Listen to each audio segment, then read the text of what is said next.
Now it's the time to be rested.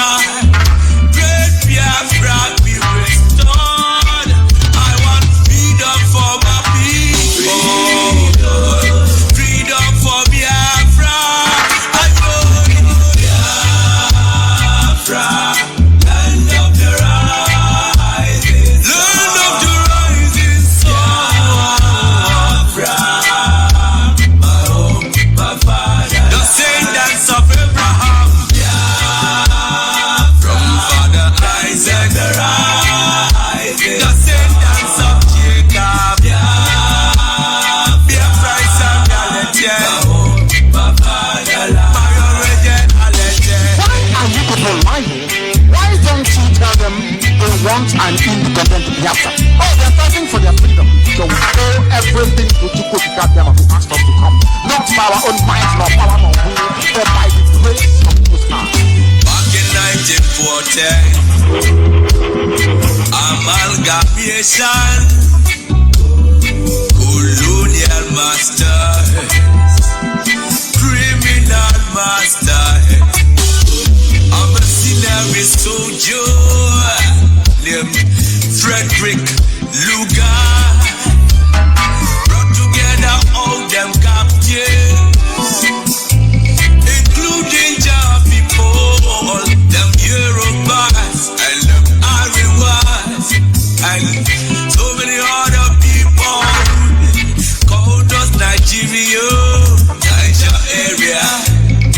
Oh, Nigeria, people with different religion, different beliefs, yeah, different in culture and tradition, different language, different in everything, overstanding on the reason, forced to coexist together. Of confusion, describing the soil and the water that can never mix. Planted the cabals, the representatives here in Nigeria, looting all our treasures, colonial external marginalization of the Biafrans. Now is the time for manifestation. Now is the time to be restored. Great Biafra be restored. I want freedom for my people. Freedom for Biafra. Ayoy, Biafra. Land of the rising sun.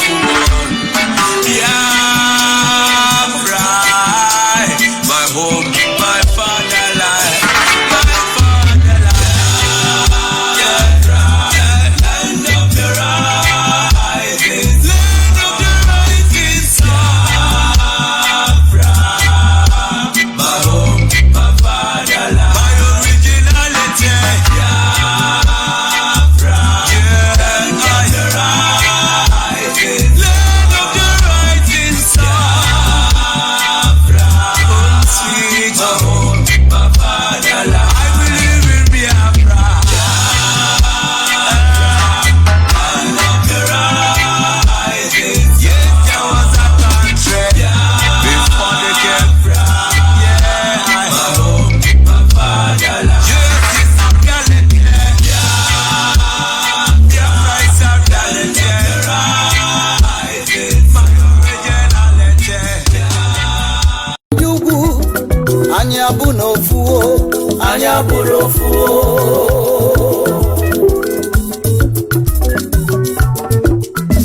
Ọ gịnịzi n'ụdị iche?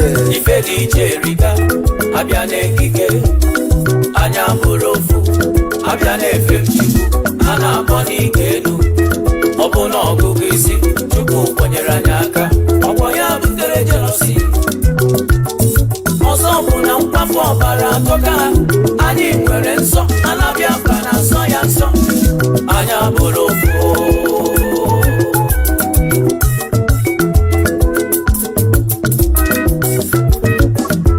Echekwa na agha ebiela o, mana ha ka na-anyụ anyị anya n'uwo.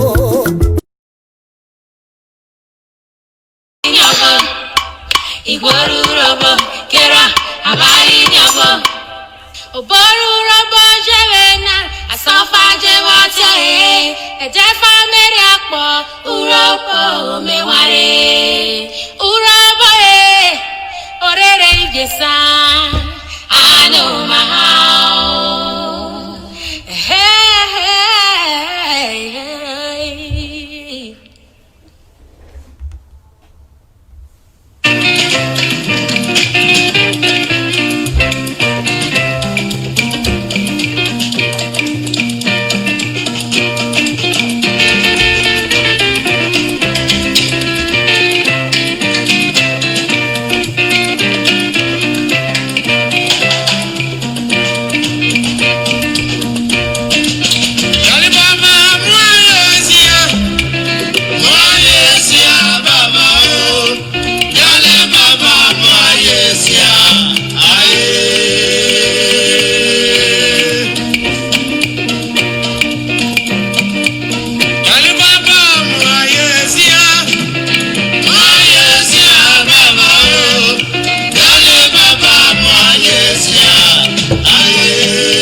Good evening, wonderful people, great Biafrans, wherever you are. On the face of this very planet we call Earth, we welcome you to hopefully another expositorily explosive broadcast this very evening. I say good morning, good afternoon, good evening, and good night to some of you, because I do know that people are listening to us right across the entire 24 time zones on this very planet. If you don't have your pen and paper ready, you will be doing yourself a great disservice. We have come here to lecture, we have come here to enlighten, we have come to tutor, we have come to debate, we have come to exchange ideas and views, we have come that we may become better people, we have come that the freedom of Biafra, freedom for Duduwa, freedom even for Awusa, freedom for the Middle Belt may become a reality in our time, given the inevitable precipitous collapse of the damnable zoological republic. We have come that we may bear witness to the everlasting kindness of the Most High Chukwukika Biama Benigwe. We have come that Biafra may be ushered in our time. We have come that those who have been enslaved, held down in bondage, may be set free. This evening I welcome each and every one of you. I do recognize, of course, that for some of you it could be your morning, it could be your afternoon, and to some of you even it may be your night. But all of you are listening. The whole world is listening anytime we are on air. If you go to Abuja now, there is silence everywhere. People are listening rapturously and attentively to this very gospel, because here we speak the truth, the whole truth, and nothing but the truth. Here when we appear, darkness flee. Here when we speak the truth, it reverberates right around every corner of the zoological republic. When we speak on this very platform, the whole world takes notice, because they know we are not relenting, they know we are ceaseless, they know we are determined, and they know that Biafra must come in our time. I welcome you from the bottom of my heart, and as I do so, I will also encourage you to welcome those who are around you, especially those that have speaker systems, those who are making it possible for other people to be able to listen to this very broadcast.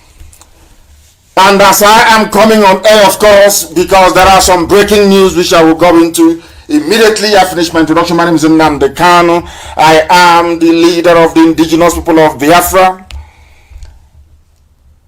And by the very special grace of Elohim, a servant of the wonderful people of Biafra, we are going to go into our program today. Should time permit us, we may go slightly interactive. But for now, let us commit all that we are doing, and all that we intend to do into the hands of the Most High, the same Tamona that our ancestors used to worship, Olisa Benigwe. We must pray. Today I am going to pray in English because I know a lot of people are listening, and we must do the best we can to commit all that we are unto the hand of the Most High Elohim. Let us pray. Our Lord, our God, our Father, Almighty, who art in heaven, in the past you have delivered your people from the hands of the Janjaweed. They came into the land of Biafra to pillage and to conquer. 300 years ago they came with their armies. We had nothing. We had no army then. You were our army. And you halted them at the plains of Idoma land. You returned them to Zaria from whence they came in defeat, depleted and in shame. You afflicted pestilence upon them. You sent down swarms of sassafly to invade their camps and inflict them with sleeping sickness. That very Janjaweed army was destroyed. But in this day and in this age, this 2020, they have come again. They have taken over 400 of our villages. Our so-called traditional rulers are now giving land to people who do not mean well for us. Our politicians have capitulated. Our public commentators have turned to traitors. But we have thee and only thee. Because you have made Biafra the head of nations insofar as sub-Saharan Africa is concerned. Because you proclaim to us that even a people that we do not know will come to pay us homage. As soon as they hear our voice, they will obey us. They will submit to us. All the criminal elements shall fade away. Even those who are frightened away because of the truth that we preach will emerge from the hideout, because you are Elohim, and you live forever. For blessed be thy holy name. Let this God of our salvation be exalted, because it is you who avenge for us. It is you who are fighting for us. Because as they descend down in the land of Biafra with their army, their police, with their Fulani terrorists, O Heavenly Father, so are you decimating their populations in the Sahel. As they come to kill our fathers and their mothers, today they are burying their own fathers and their own mothers. Because it is only thee that avenge us. All those who come after us shall be subdued. You have delivered us from the hands of our enemies. You have lifted us up right above everything that our enemies could ever muster. You have delivered us from the very violent man. For today Buhari is dead and buried in a shallow grave in Saudi Arabia. Abachari that came after him is also dead and buried in a shallow grave somewhere that is unknown, because we know that whoever was buried in Abuja was not Abachari, because the person was bleeding profusely from the head. Therefore we shall give thanks to thee,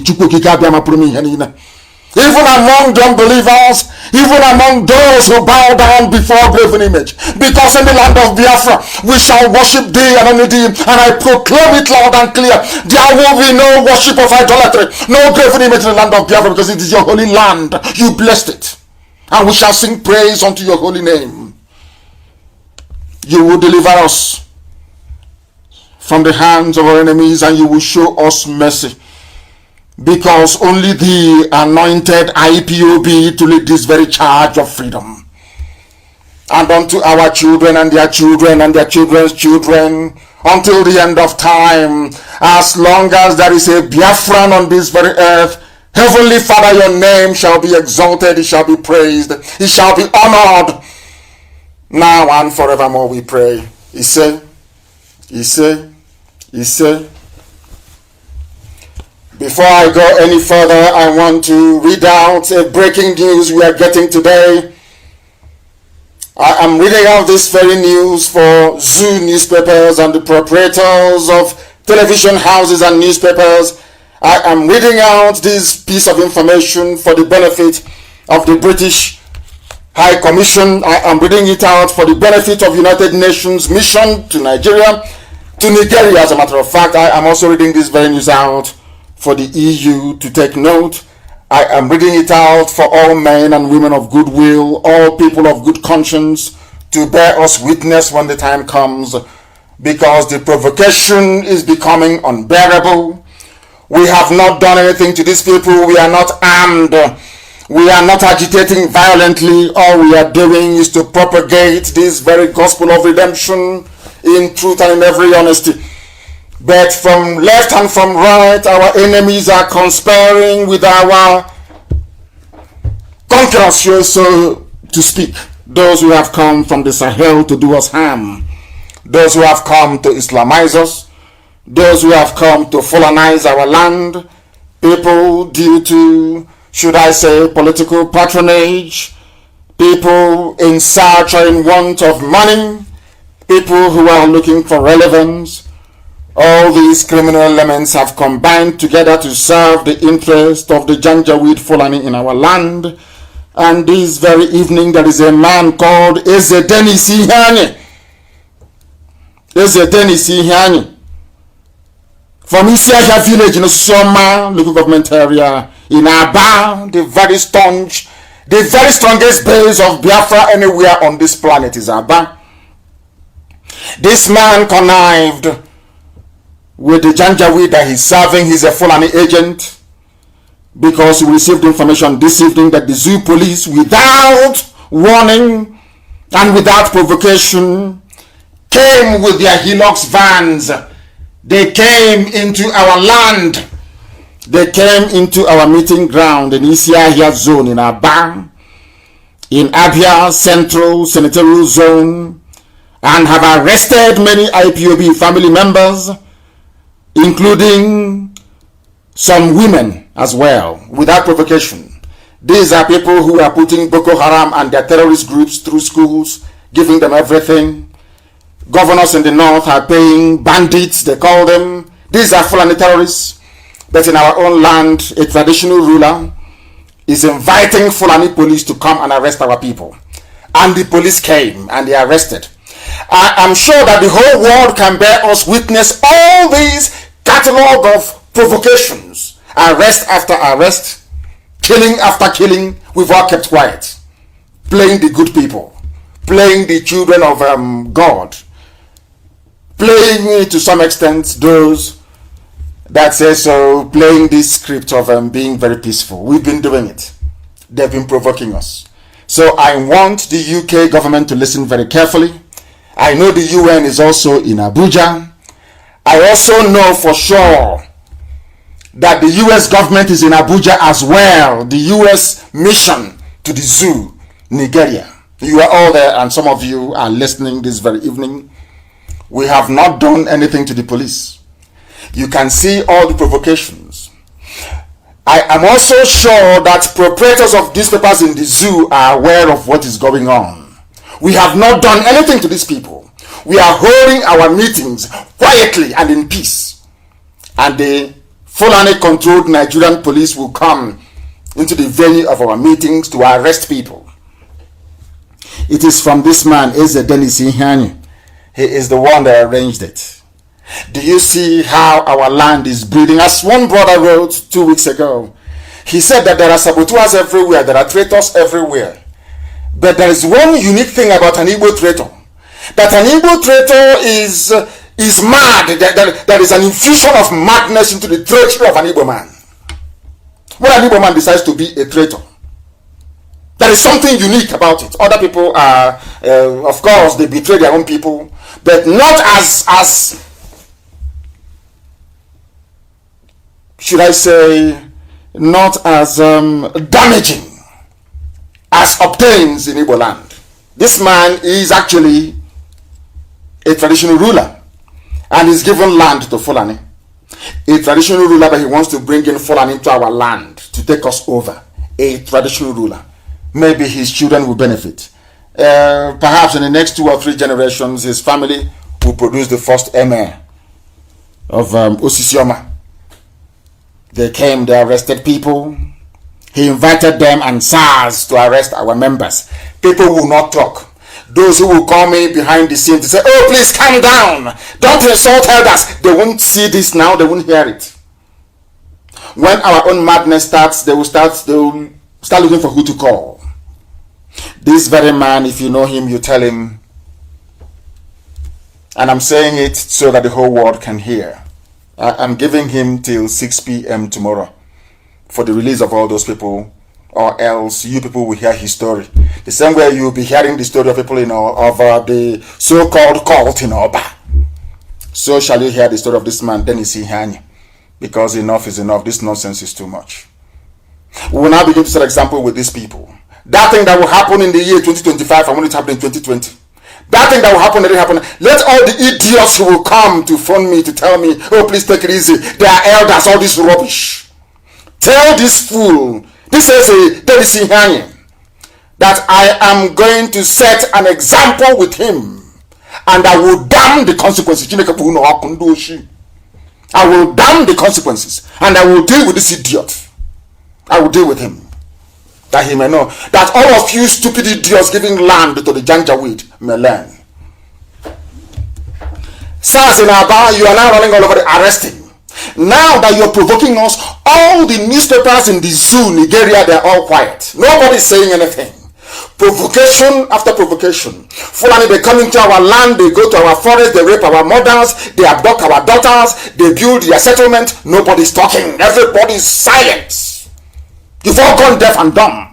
The day I give the order and we rise up, you start complaining, you start grumbling, you start complaining. But now you're doing all these things, nobody wants to take note. Go and tell this Eze Dennis Ihanye, anywhere he is seen, he's in very big trouble. Let him surround his place with all the Fulani Janjaweed in the whole world. And I'm warning every traditional ruler in Biafra land, I don't give a damn who you are. Once you invite Fulani into your community from today onwards, you are a gunner. From today. All of you selling land to Fulani, when I mean Biafra land, I mean all the way from Ebante to Bakassi. From Ogoja, all the way to Obobo. We are not leaving any stone unturned. I am warning you tonight, any village we find a Fulani settlement, the traditional ruler of that village, the PG of that village will be in very serious trouble. This nonsense is, I think, because we allowed every idiot is now looking for money, looking for way to survive, and you think by selling your people to the Fulani is how best to do it. This very idiot is Dennis Ihanye. You are a dead man walking. I'm saying it to the whole world, so everybody, I don't care what idiots say. I don't care what you make of it. When they come into our land and they rape our mothers and cut our daughters into pieces, you say nothing. It is our responsibility to defend our own people. And we know all their games. This idiot is going to be in very serious trouble. That I can assure you. When it happens, you know I told you so. All of you, from today, we are going to catalog all those 400 villages where there are Fulani settlements, all their traditional rulers and their president general. You are all in trouble, all of you. Ndoshi, criminals. You want to sell our land to Fulani, so Fulani will come and take over our ancestral land, the land of the ancients. The land of the ancients. Ndibo, you want them to come to our land and take it over. And when we are holding our meeting, you call SARS to come and arrest us. A traditional land in our land. In our own land. I think this nonsense is too much. It is too much. and he's in very serious mess. I give him till 6 p.m. tomorrow for the release of everybody arrested. Everybody they arrested, everybody. And I need the name of the SARS commander in our band. Get me the idiot's name. Get me the name of the idiot, the SARS commander in our band. I want his name. So when I'm dealing with him, people will know it's nnamdi that gave the order. Give me the name of the SARS idiot in our bar that led those people, those idiots, to go and arrest our men and women in our bar today. So I can show him what we're made up of. Is it because we keep him quiet? Every idiot will come and arrest and go free. I need the name of that very SARS, the SARS commander in our bar. I need his name. I need the idiot's name. I want the zoo to record what I'm saying, as they always do. Send it to America, send it to Capitol Hill, send it to London, send it to Berlin, send it to all those people, send it to any idiot that comes into our land to kill our people. That idiot will die. For your information, send what you go and send it out to everybody, because we keep quiet. You idiots keep encroaching and you keep arresting, you keep shooting, you keep cutting us with your knife and your machete, and we keep quiet. And the more we keep quiet, the more you do it. The more we keep quiet, the more you do it. 6 p.m. tomorrow, if you know this idiot that calls himself a traditional ruler. 6 p.m. tomorrow. If our people are not out, then he will be in a very serious mess. We must continue. We are live and we are direct, of course, and the whole world is listening to us, because they know here we preach the truth. Everything we say comes to pass. Anything I tell you is gospel. If I tell you Buhari is dead and buried, he is dead and buried in Saudi Arabia. You can dance around with your stupidity all you like. You can mess yourselves up all you like. The truth is constant. It doesn't change. Eventually, everything will be revealed. Now, are some of you not beginning to wake up? Are you not waking up now to the realization that there is no way you can have a head of state in power in Asorok, and all the nonsense that has been happening will keep happening? It is impossible. That is something that you must know. That is something that you must know. These are the things you ought to know, and here we are making it abundantly clear that everything we say is the truth, the whole truth, and nothing but the truth. There is no way anybody, any human being, any soul can contradict any assertion we make on this very platform. Impossible. Impossible. There is a meeting holding in Trinidad and Tobago. I did promise a Jin to Chukwu Carlo that I will give him a call, but it hasn't been possible. There is a meeting of IPOB in Trinidad and Tobago today. The Fulefus thought they can take any part of this world from us. The idiots thought they can take Trinidad and Tobago. But today our family is there. Today IPOB, your authentic, it is there in Trinidad, and we're having our meeting this very evening in Trinidad and Tobago. All of you Biafrans there, tell your relatives who are in Trinidad and Tobago to look for our brother Jindu Chukwu Carlo, because we're having a meeting there this very day. The zoo is a country of liars, deceivers, cowards, and betrayers, and it is now coming to the fore. This is a place where Boko Haram will go and blow up people, terrorists, Fulani. They will go and blow up people in churches. They go to marketplaces, they blow up people. They go to IDP camps, they kill people, they rape, they abduct. Leah Shwaibu is still missing, and so are many other girls as well. What do? The only country in the world where they pamper terrorists. They not only pamper them, they integrate them into the army and into the police to continue that reign of terror, but only this time officially with zoo army uniform and zoo police uniform. Are you following? And no emir in the north, no governor in the north. In fact, they even pay these terrorists on a monthly basis. None of them would dare go to the police because they know the consequences. But in our land, because we are very peaceful, respect elders and all that rubbish, you can see the consequences. These are the idiots you want us to respect. This particular is a number you want us to respect, yes? His name is Eze Dennis Ihanye. These are the idiots, the fools you want us to respect. Because some of you don't reason very well. Your brains are not correct. It is this type of nonsense that brought 400 Fulani Janjaweed settlements in our land. Yet you don't learn. Repentant Boko Haram inducted into the army. That is why it's trending everywhere. To get when people say Buhari, I feel sorry for them. The mask wearer with 2 ears, or whoever is going to. Now the zoo is run by a mask, a Buhari hyper reality latex rubber mask. Anybody wearing it at any time is the president of Nigeria. If you give it to a little girl to wear, that little girl becomes the commander-in-chief in Nigeria. These are people that claim they went to school. All those morons in the zoo that claim they went to school. All of them. All of them. All of them. They don't know nothing. You are in a country, you claim you're fighting insurgency, you're fighting terrorism. One day you come out and you say to us, 602 repentant Boko Haram terrorists formally joined the Nigerian military. There are some things that it is. I don't know. I have preached this thing so much about the stupidity of black people, but I think those of you in Nigeria, you Nigerians, you are taking it a little bit a notch higher up, I should say. There is something about the way Nigerians do something that is very, very troubling. Terrorists, they kill people, they murder, they rape, they pillage. You're granting them amnesty, putting them through school, and not just discharging them, but putting them in the army, giving them guns, bullets, grenade, and everything. So that thing they were doing before illegally, you are now trying to legalize it for them. Are you following?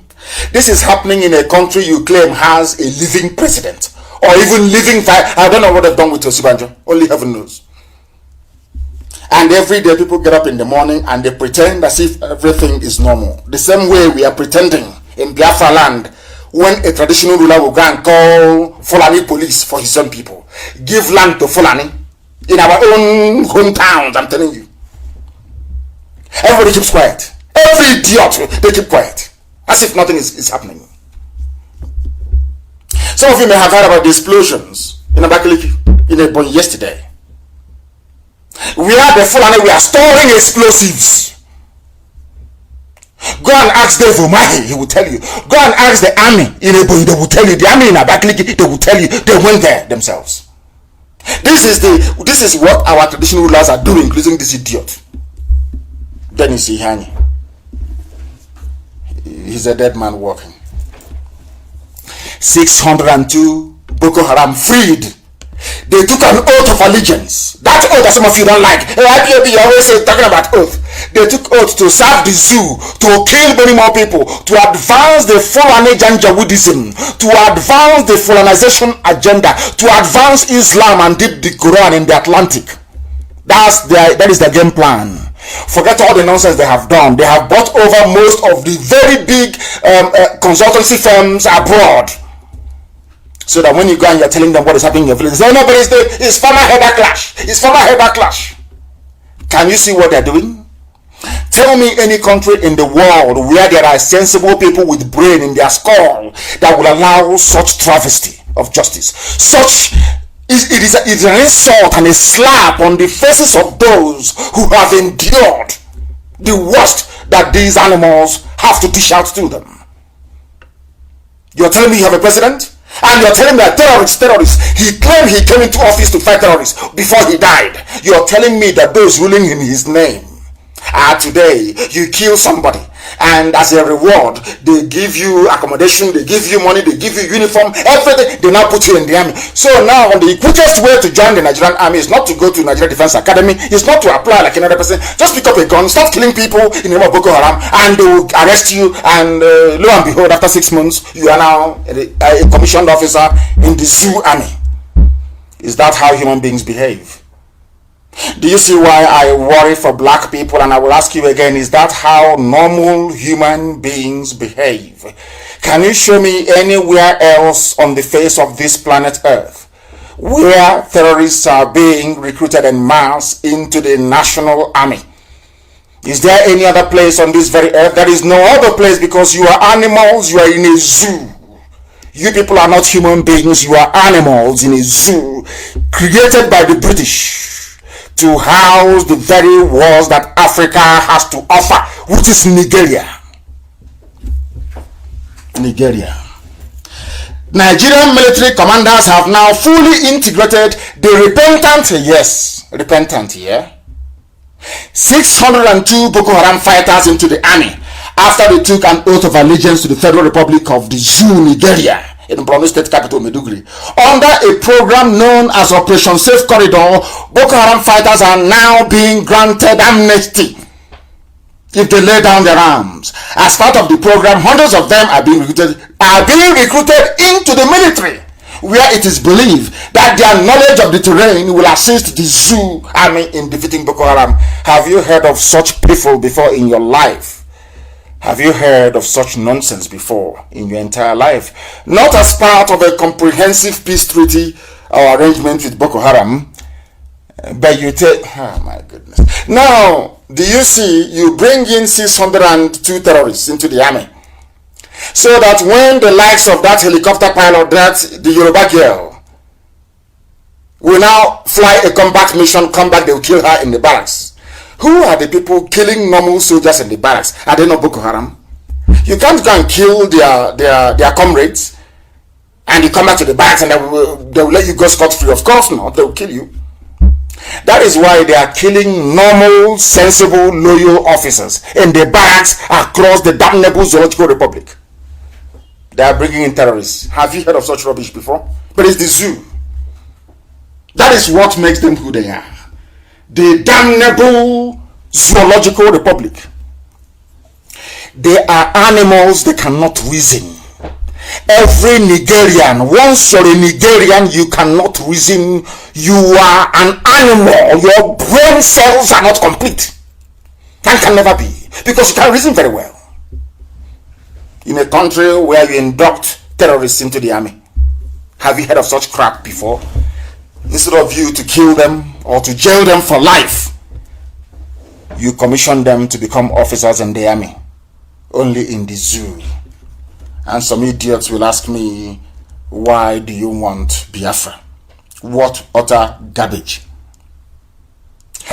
As a result of this, some people are now calling for the arrest of the mask wearer. But I said to them, that is a far more difficult approach to adopt. The simplest thing you can do to end your misery and your pain and your suffering in the zoo is only to unmask the idiot. Aisha's boyfriend, the idiot with 2 ears, is to take away the mask and all your problems will be solved. The problem of Boko Haram will be solved. The problem of restructuring will be solved. The problem of poverty will be solved. The problem of primitivity and idiocy will be solved. The problem of Fulani mediocrity, both in politics, in governance, and in economics, will come to an end. Your lives will change for the better. Why are you bothering asking the mask wearer they call Buhari to resign, when there is a simple, safe, quick way to end this misery for everybody? We have zoo people who have an opinion. They complain all the time. All they do is to complain. They do nothing. They come to social media and they rant their hearts out. They do nothing. After ranting, they do nothing. They appear on television. They talk the talk. They cannot walk the walk. They do nothing. People are still dying, people are still suffering, people are still living in poverty, people are still being beheaded every blessed day. Our villages are being taken over by the Janjaweed. The traitors are everywhere. All we do is people just complain. After complaining, they do nothing. Ordinary Mali. Ordinary Mali. If I'm not mistaken, people were protesting on the streets. Do you know why? Because they said their president cannot tackle the insecurity. They came out to protest. But you zoo animals, you cannot protest. When you call for a revolution, you see people who should know better asking for the arrest of those who are calling for a revolution. I don't know the type of schools they go to. I don't know the type of orientation they may have had, either at home or during their formative years. I have no idea. But there is something wrong. Believe you me, the black man is backwards, both intellectually and mentally. As a group, not as an individual, because you may find some individual brilliance here and there. As a group, as a collective, we are absolutely hopeless, and the whole world knows that. That is why we are the lowest of the low. But even at that, when you come into a cesspit of corruption and ineptitude like sub-Saharan Africa, the way an average animal behaves in the zoo is deplorable. By animal, I mean a Nigerian. Somebody who comes from a Niger area is a Nigerian. You have somebody wearing a mask. All of you knows that there is nobody with a hole in his neck. The whole world over, there is no president alive with a hole in his neck. They see that the hole is as a result of the mask that Jubril was wearing in Cuba. They know that Jubril is no more. They know that this president cannot come out to address anybody. He cannot give any live press interviews. He cannot speak Fulfude, which is a Fulani language, native language that the dead Buhari was speaking. You know all these things. Don't pretend you don't know, you know them. You complain, and then you do nothing. Typical Zulu people. Typical. That was how only Abacha held the whole people to ransom. Who put an end to Abacha? He was a Biafran, an Igbo man. Alex Ekwueme, he formed the G36. He fought Abacha to a standstill. True or false? The Abakobas of this world. True or false? Tinubu was on exile. Is that true or false? Am I lying? You people now have. It's not that it is the original Buhari. No, it is not. It is somebody they gave to Aisha. Aisha's boyfriend wearing a mask. You can see the two ears. You can see it very clearly. One underneath the mask and one outside. You can see it. You people are not blind. Even if you're blind, you're not that stupid. You can see it very well.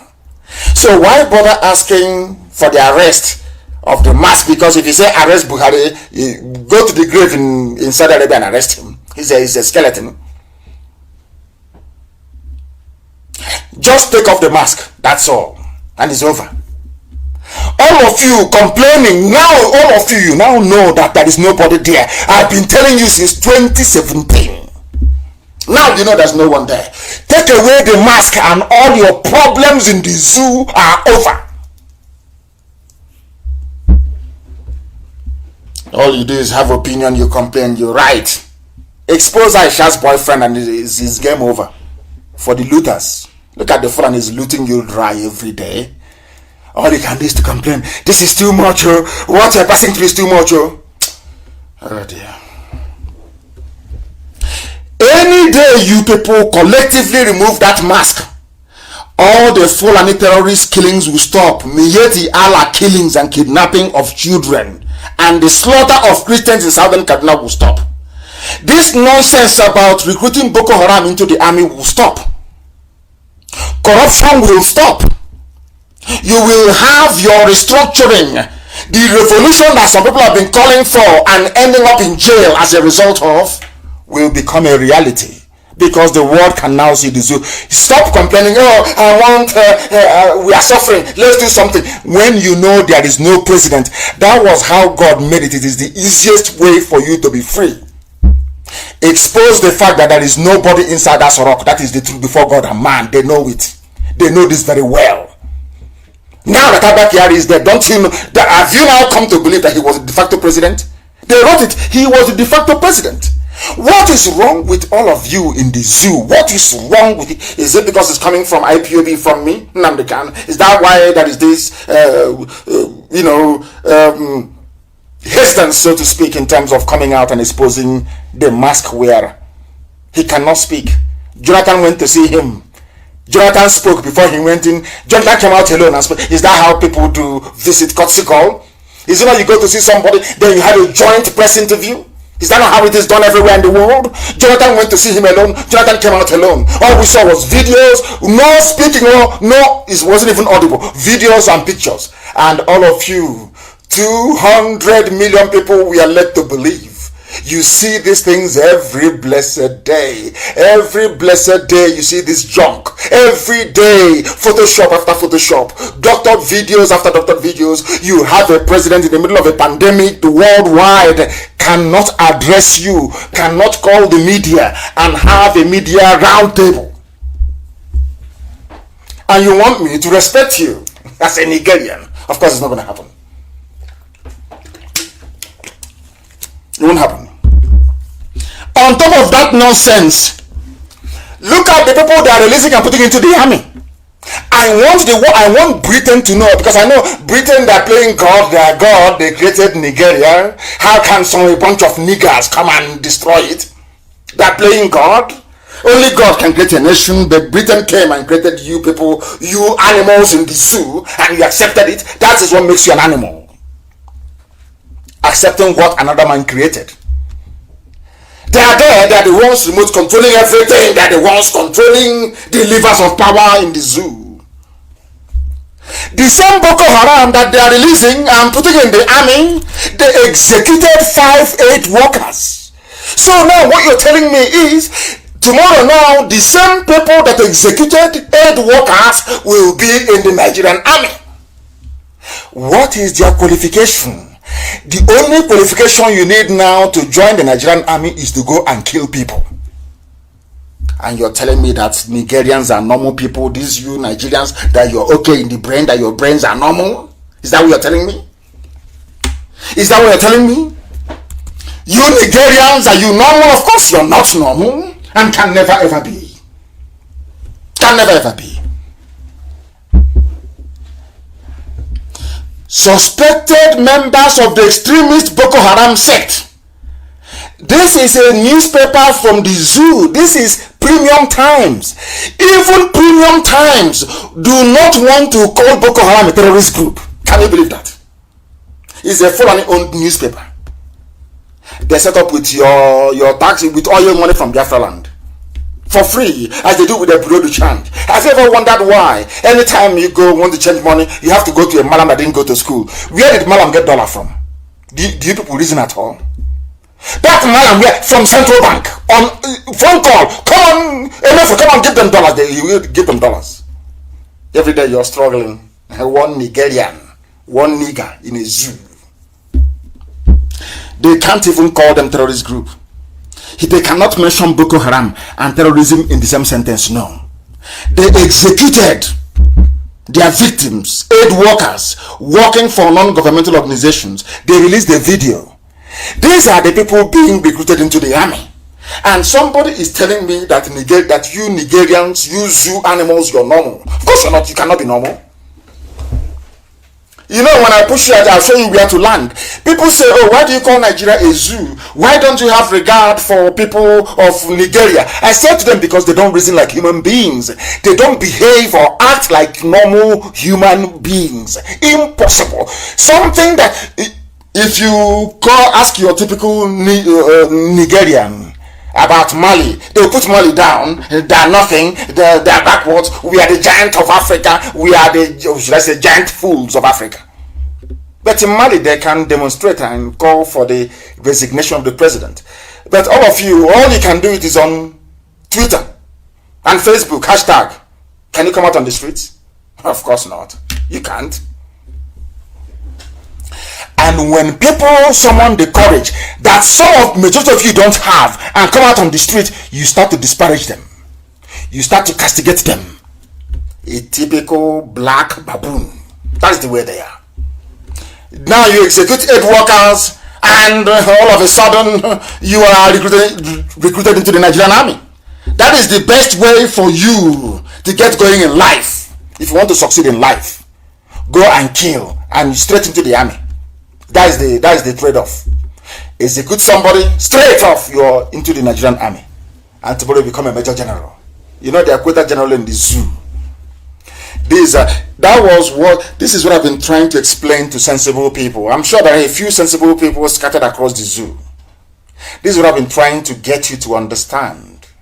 That the longer you remain in this union, this is going to be... Can you imagine you go, you execute people, you come back, you now join the army?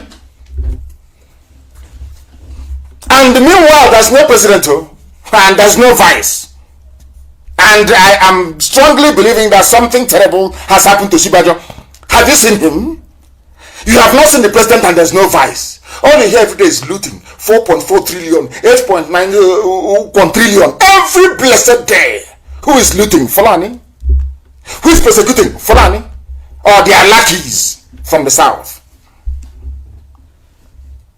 People wake up and they say, I am a Nigerian.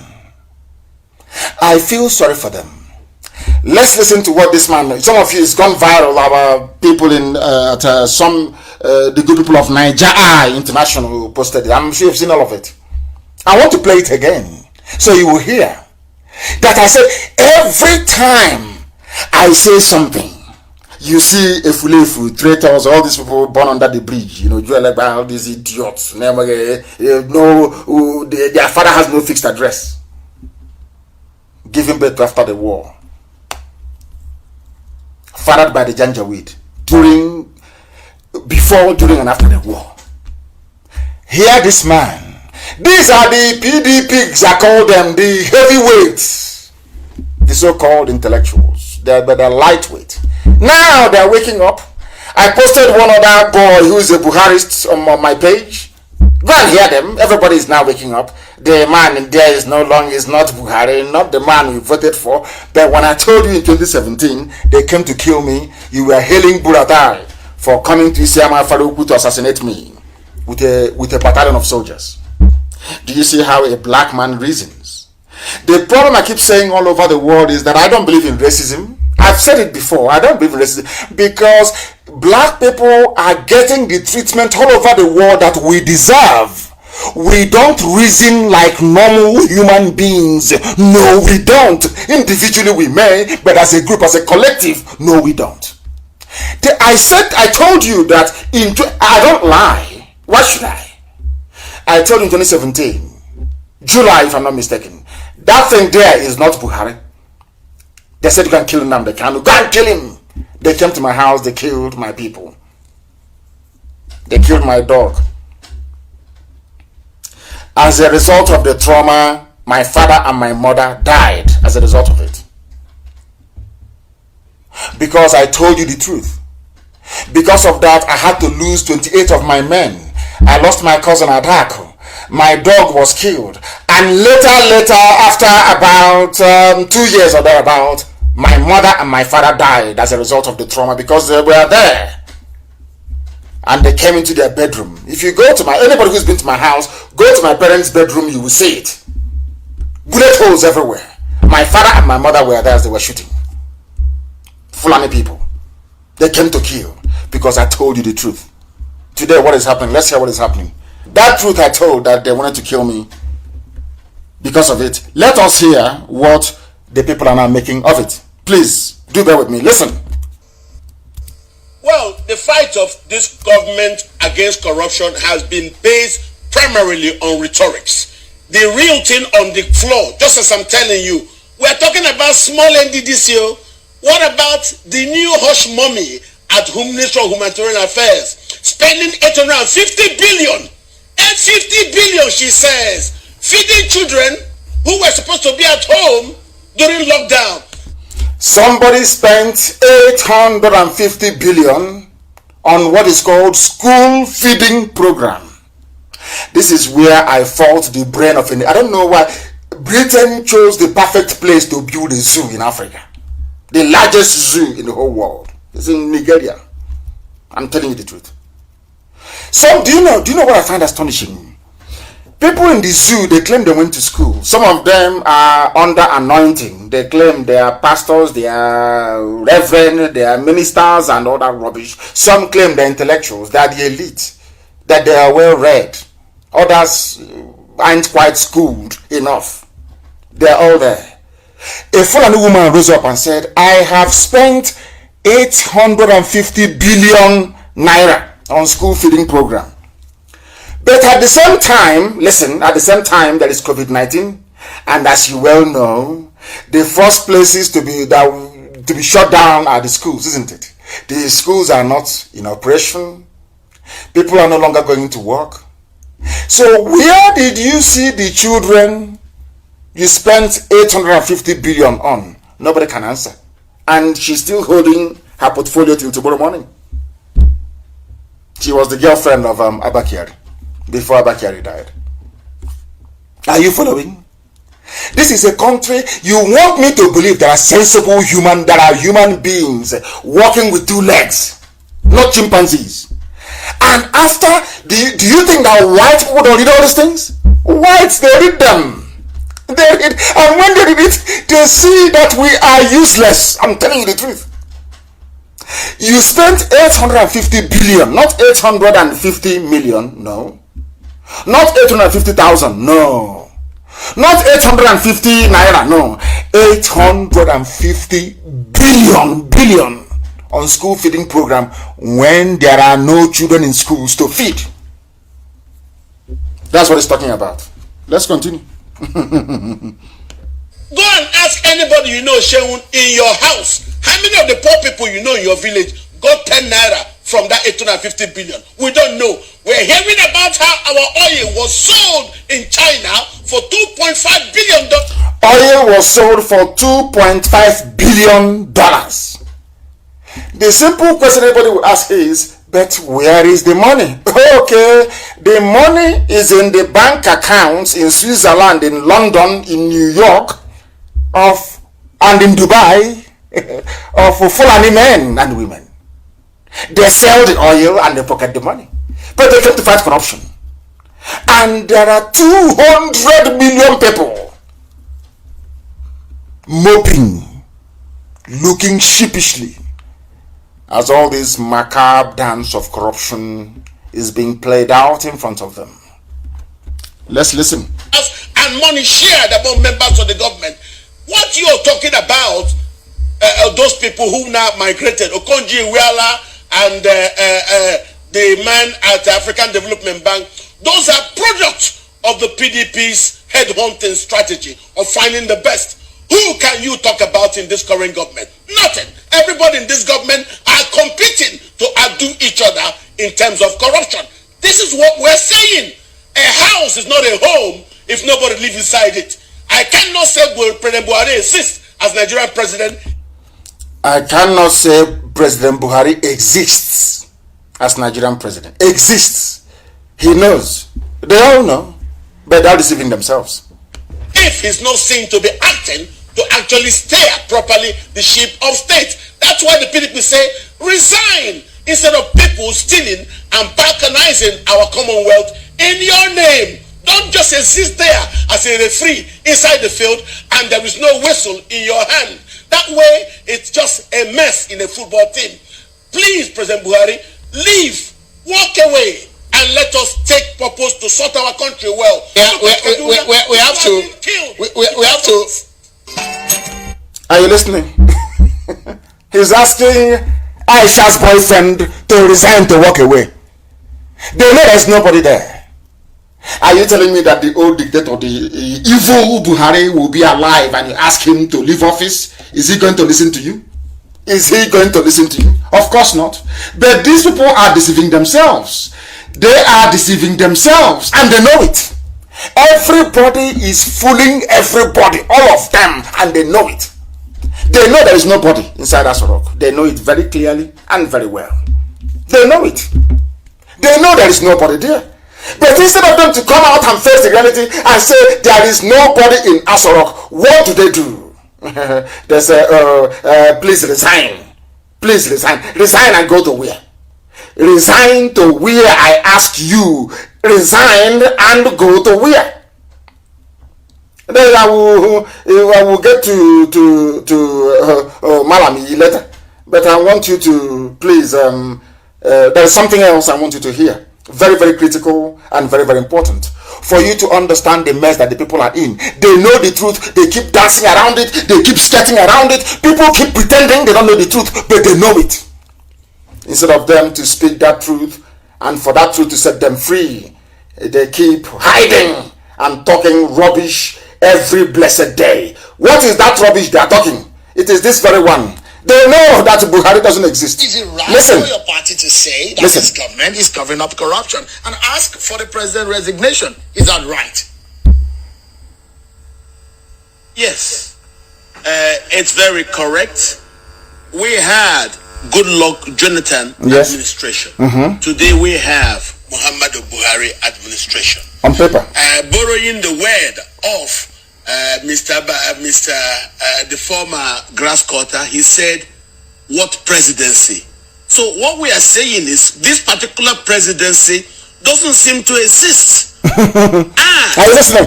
He doesn't want to say that Buhari doesn't exist. He says presidency doesn't exist. Listen. For guiding the statecraft. We cannot see Buhari. He's missing in action. That's why you've seen the hush mommy at Ministry of Humanitarian Affairs saying that she spent 850 billion. Nobody can see him.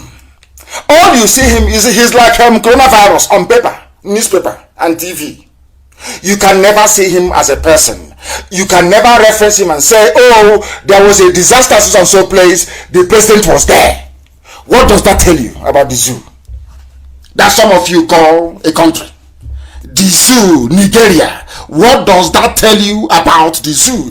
That was how they came and they lied to all of you. Hey, Igbo man love money. Igbo man want to dominate you. Have you forgotten that as well? Do you see how they manipulate you? Igbo man love money. Igbo man like stealing. Igbo man this, Igbo man that.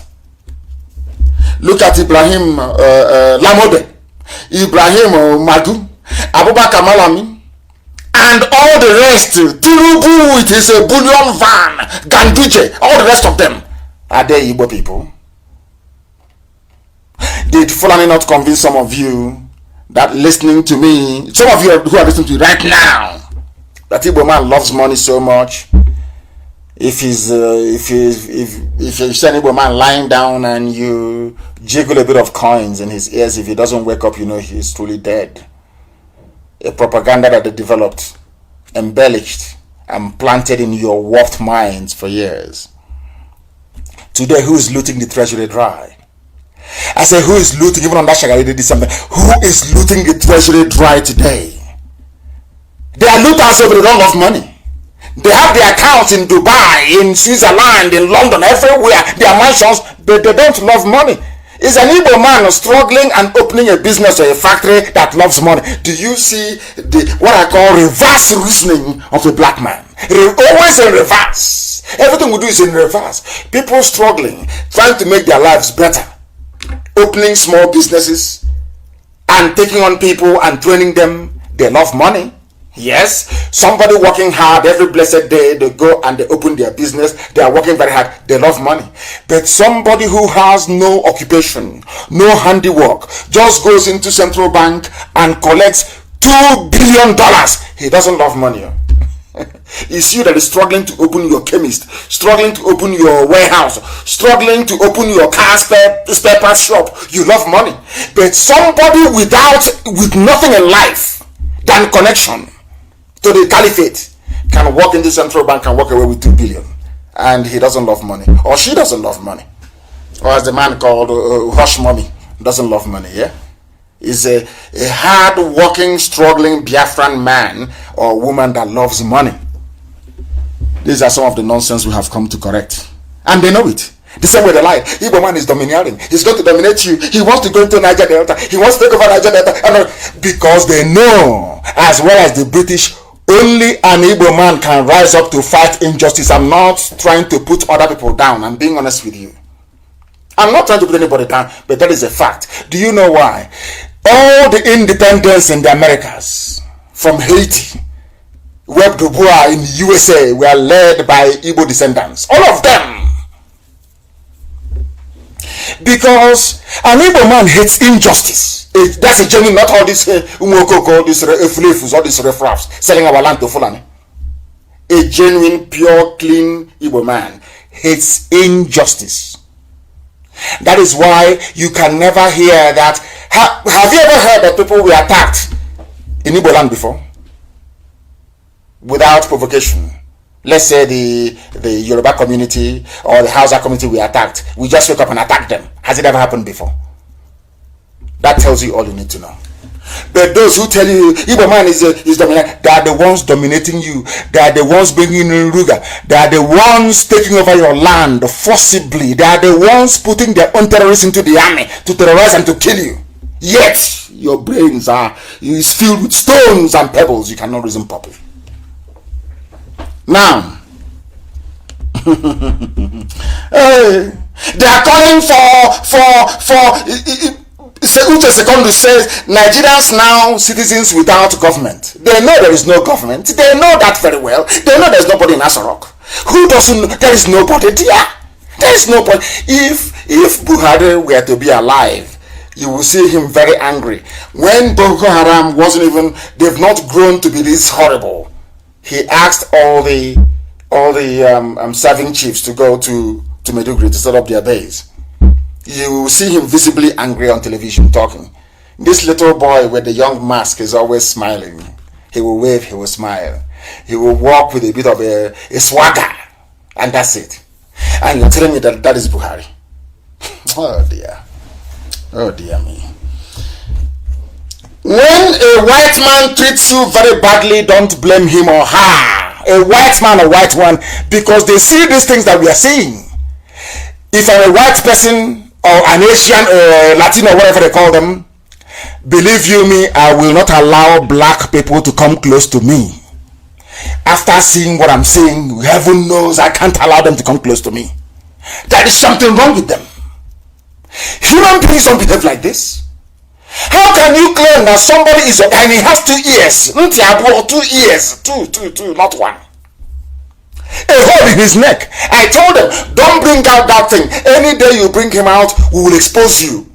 Our own analyst is far more superior to anything that Asoro can afford. Anyhow you dress up Aisha Buhari's boyfriend as Buhari and you bring him out, we will identify the faults for you. No matter how you do it. I warned them, don't bring him out, and they brought the idiot out. And we have disgraced them. A man with 2 ears. 2 ears. All of you are just looking. I asked them, how about the hole in the neck? The Buhari you know, did he have any hole in his neck? I am asking zoo journalists, Nigerian journalists, they cannot answer. Yes, somebody woke up and said, oh, I'm writing to Mr. President. President Muhammadu Buhari. You know he's not there. Now listen, the national chairman of the PDP, Uche Secondus, has expressed sadness that Nigeria has become a nation whose citizens are without a government. The opposition leader said this in a media chat briefing at the party's national secretariat in Abuja on Friday. At the press briefing tagged Nigeria a free fall as corruption, insecurity engulfs our nation, the PDP chairman said it is now evident that the Buhari government has run out of propaganda with regards to the worsening situation in the country. In other words, there is no president. He is referring to them as Buhari administration. There's nobody there. They call them presidency. Presidency sends condolence message. Presidency reacts to what the first lady said. Can you believe such rubbish? Only in the zoo. And they claim they're intelligent and they claim they have something upstairs, whereas their brain is empty. Absolutely empty. Of course, I have no truck with them. These useless PDP, they're all the same. All the same. What we're asking for is for freedom, for a complete dissolution of the zoo, because regardless of who assumes power, the corruption will continue. After all, PDP was there. The only justification for the emergence of the late Muhammadu Buhari was to fight and to tackle corruption and insecurity. Have they tackled it? No. Has it become worse? Yes, but they're still there. God in heaven has made it possible for the zoo to collapse. But the only thing holding the zoo together is greed and cowardice. Every day they cry, every day they lament, every day they complain, simple to expose the mask wearer they cannot. I remember what our sister wrote on my Facebook page as a comment. Her name is what's her name again? Her name is Jane Iheme. She said, they all know the truth about the death of Buhari. Hausas do not want to speak out so they don't lose power, as in the case of Yaradua and Fulani. Fulani don't want to come out and say Buhari is no longer there because they don't want what happened under Yaradua to happen again. The Oduduwas do not want to speak out because of Tinubu's 2023 political ambition. I'm sure that now is in tatters. And I welcome, as I keep saying all the time, this new breed, very vibrant, lively generation of Oduduwa fighting for Oduduwa Republic. I commend them immensely. Then there are the classic Igbo Efunefu, when the Baba in betrayal, this ones they have PhD in treachery and betrayal. Their own saboteur comes with certificate. They don't want to speak out because of their own selfish interest. They know they cannot be president, they know they cannot be anything, but just any crumb that can fall from the master's table, they're okay with it. That's why they cannot speak. IPOB remains the only consistent movement, speaking the truth always, because we know that only this very truth can set all of us free. Let us look at the mask worn by Aisha Buhari's lover. It's also on my page in his trip to Mali. Look at it again and tell me there isn't something wrong with black African people. Animals are better than African people. I'll keep saying it loud and clear.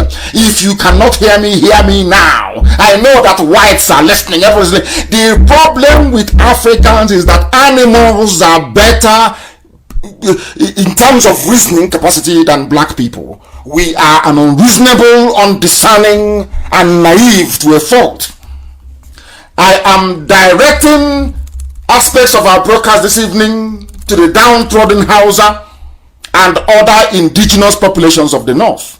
The so-called political class, or those of you left with a conscience, now is the time to rise up. Abacha was defeated because of the likes of Ekweme and Olisaba Koba. Nadeko stood up and said no to Abacha, and Abacha fell. The same perilous situation that led people to rise up then is with us now, and we must do something about it to remove this murderously incompetent and roundly primitive Fulani presidency by dividing the zoo, by letting people go their separate ways. The situation is now worse than it was under Abacha. Abacha wasn't this way. It's now worse now than it was under Abacha. Under Abacha, there was no mass murder and enabling of terrorists, no. As this very illegitimate regime is now doing. Only heaven knows what they have done with Osibajo and his body. All you see Osibajo's newspaper headline and videos or pictures, never live. No one can say to me now, I saw Osibajo in the last month. No one can say that. Only on the basis of newspapers, like coronavirus. For how long will you remain slaves? I ask the Hausa people. All of you who are being killed in southern Kaduna, for how long are you going to remain slaves? All of you that your land has been taken over in the Middle Belt, in Benue, in Plateau, for how long are you going to remain slaves? Is it forever? Because it's forever and ever. You know them. Look at what they did to Hausa people. All of you selling land and giving our forest to the Fulani in Biafra land. Do you want your children to remain slaves forever? Some of you don't know history. I will seriously recommend you go back and study history very well. Only heaven knows what is going to become of us. For how long are we going to allow ourselves to be killed and subjugated? For how long, I ask Hausa people? For how long, those of you in southern Kaduna, for how long will this continue?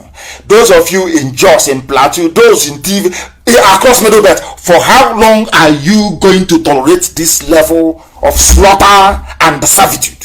For how long? Don't you think it's time to rise up? How many are the Fulanis anyway? How many are they, I ask you? Are you telling me that Biafra will rise up, Oduduwa will rise up, Middle Belt will rise up, and then Fulani will say no? No. All it takes is for all of us to rise up. That's all. And it's over. This charade, this game is over. It's in the palm of our hands. We have the power to do something only if we have the courage to pursue our convictions. That is what I'm asking you to do this very evening. And funny enough that Borno people rejected Boko Haram being reintegrated into the army. Borno people said no. But because there is no president, there is no vice, there is no direction, there is no compass, nobody knows where they are going. Any idiot in the field can decide whatever they like and come to a decision, and that is final. Borno people said no.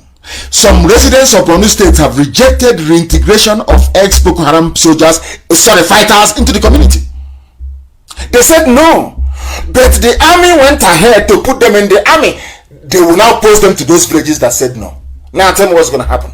That is all accidental discharge. You see the army killing people. It's not army, it's Boko Haram fighters within the army killing people.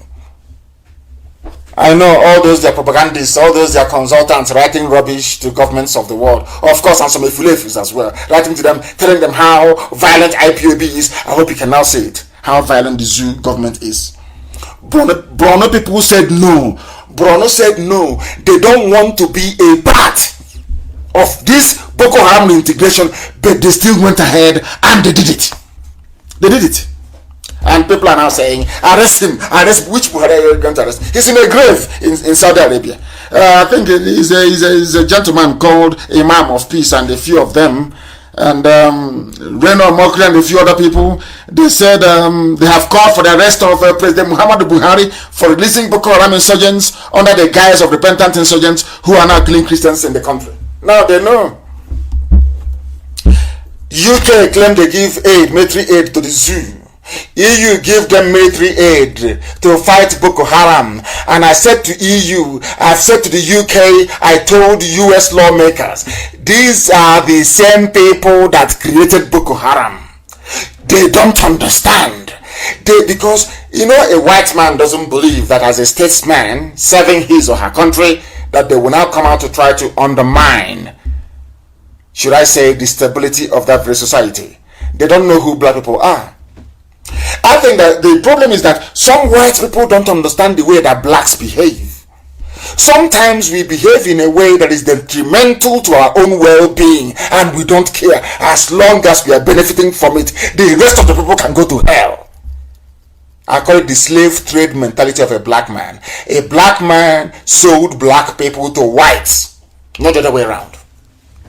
They are asking for Buhari to be arrested because the people that are running the regime under his name are releasing killers, terrorists, and only a few days ago, the same people they claim they are rehabilitating and putting in the army, they killed and beheaded 8 workers. How else do you want me to explain it before you understand? How? I keep asking you. How do you want me to explain it to you? He was reacting. Even as Secondus, as I mentioned earlier, was saying Nigeria is a free fall, as the zoo, Nigeria, is in a free fall as corruption, insecurity engulfs the animals in the zoo. The British created laboratory animals in the zoo because all of you are products of Britain. Britain created you. They own you. But what they did was to simply hand over that lease to Fulani, to say to Fulani, manage your fellow animals for us. All of you in the zoo, all of you in Nigeria, you are all British wild beasts in a cage called Nigeria. Your president, so-called, is releasing terrorists. Now you know that. And I'm asking, listen, we Biafrans are complaining. Oduduwa people are complaining. Even the Yorubas amongst them are complaining, saying, oh, we want restructuring. Middle belts are saying, oh, our land has been taken over, we are dying. Southern Kaduna, oh, they are killing us. The average man in Kanu, which I shall refer to later on, is also complaining. Why are we all complaining when we can? All we need to say, all we need to do is to rise up and say, we've had enough of this rubbish. And all these things will be over within 2 hours. But instead of that, people are considering, oh, it's our turn in 2023. Oh, let us go and fight for political office. That is what is making a mess of the whole thing, and that is why we are suffering. Has it stopped the Fulani man from using terrorism and the recruitment of terrorists into the armed forces to intimidate all of you in submission? Today everybody is a coward, apart from IPOB. All of you cannot talk. You can't talk. You cannot say a word. You are all cowards. You leave it to IPOB to do. All you need to do in the zoo, all of us, we Biafrans, Oduduwa, Middle Belt, I'm not asking you to do anything, any abracadabra, anything too difficult. All we need to do is to stand on the fact that Aso Rock is empty. There is nobody there. We take off that mask that Aisha's boyfriend is wearing. All this house of cards will come tumbling down. The Guardian newspaper, I don't know what came over them. In the past, they ran something called Buhari's body double suspicion with all the pictures we had published, all the pictures I tweeted about the person they are not being. You can see it with your two eyes if your eyes are open. How they have managed to hold on to this, I don't understand. But Aso Rock is empty, there's nobody there. That is a fact of life. Go there and sit for it. Now they know. But are we all going to rise up at the same time to say enough is enough? That's the only key, that's the only thing holding. And I'm calling for that this night. We must all rise up as one people to say enough is enough. Then everybody will go back to their villages, their towns, their nations and build it. Not this stupid British experiment. This nonsense Nigeria. Even your name is a curse, is a curse word, is a slur, is an insult. Nigeria. But are you going to listen? I have a Jinto on the line. I promised him I will speak to him. A Jinto, I'm in the middle of a broadcast. Can you go straight to the point and tell us exactly when this meeting is going to hold? And you will turn your system down. I despise it when people have their system on and when they are calling us. This is not, our lines are not open. I promised a Jinto that Trinidad and Tobago will make the announcement live on air. And I'm going to go to him to make the announcement, but I need him to turn down his system first before doing that. I don't know. As soon as I get him, then can you hear me? Jindo, can you hear me? Yes. Hello, good afternoon, sir. Good evening from here. Please go ahead and make an announcement. I'm in the middle of a broadcast. Go ahead. Okay, sir. This is the IPOB family in Trinidad and Tobago. And by the special grace of Chukwukikadiama, our meeting is officially started today. And we are already gathered. And we have our people who are still coming from different places. Can you please make your announcement very briefly because I'm in the middle of a broadcast. Please go ahead. Okay, sir. So we are gathered here. So we want our people to come in from wherever they are. So just call the number 868-776-2823, or you can come straight down to San Juan Maraj Street 55, Maraj Street 55, San Juan Esikoro. Wherever you are, our people, I know there are people who are right now calling in for direction. So the direction is given. Number 55 Maraj Street, Esikoro, San Juan, Trinidad and Tobago. Those who are coming from far. So this is the address. Our people are here and we are assembled and we believe that Chukwukikadiama will direct our meeting this evening. And thank you, our leader, and may God continue to bless you. Thank you very much. He said that was our meeting in Trinidad. We are holding a meeting in Trinidad and Tobago. We are all over the world, the largest mass movement of this kind anywhere on the face of the planet. Some Fulefus went to do Trinidad and Tobago with their gossip. They didn't succeed. Of course they cannot, because truth is constant. We must continue. There are those who claim that Igbos were domineering, because I'm very happy that this broadcast is going out in Calabar this evening. They are listening rapturously in Calabar and across the entire southern part of Biafra land. They went and told them, because of the incident with Eyoita, that Igbo man is domineering, Igbo man is this, Igbo man is that, all the lies. Britain helps them to package it, because Britain realized that the only way people trapped in their cage can escape it is through the guidance of an Igbo man. I'm not making mouth, I'm just telling you the truth. The only people with the courage to do it, I'm being honest. I'm not being arrogant, I'm being honest with you. Britain knew. So Britain started on time to divide us. Britain started on time to divide Biafra. They instituted what they call the Willings Commission. They forgot that when they came to Popo, they met Igbo men there. They forgot. Igwenga, they forgot. That's the name. When they went to Bonny, they met Igbo men there. The name is Obani, as you have in Obani Ibegu. Britain knew that if they are going to control the zoo, Nigeria, if they are going to control Nigeria, they need to demonize an Igbo man to the extent whereby even his own brothers will hate him. And they succeeded very cleverly. And to help them succeed, nnamdi made the fatal error of removing Eyoita, a very bad error. Eyoita went back and said, hey, they pursued me. And the gossipers went and told them, we told you Igbo man is domineering for removing Eyoita as the then head of government business in the East. I hope you're listening very attentively. Britain made sure they did not stop there. They didn't stop there. They now gave the Fulanis advice as to how to deal with Biafran people. You must divide them. That is why when you come to Imo State today, I keep saying this every day. When people, why I am against the whole Niger Delta garbage is because they took people, they came to Ebema, cut Ebema into two. They say you are now Niger Delta. The same family. The same family. They cut it into two. You come into a family. Let's say the Ishiwa family in Ebema. They divide you into two. Half of you is now Niger Delta. Half of you is now Imo State. And you want me to accept that? You must be insane. I won't. That is to tell you, Britain knew what they were doing. It's called balkanization. After the Willings Commission, to give the southern part of Biafra the impression that they are not connected to the Igbo man at all.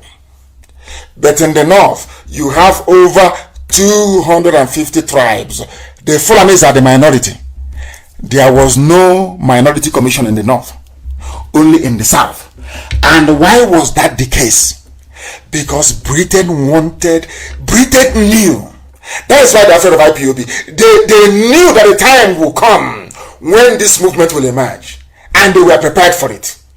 With all their propaganda points. They are ready waiting for it. An Igbo man is domineering.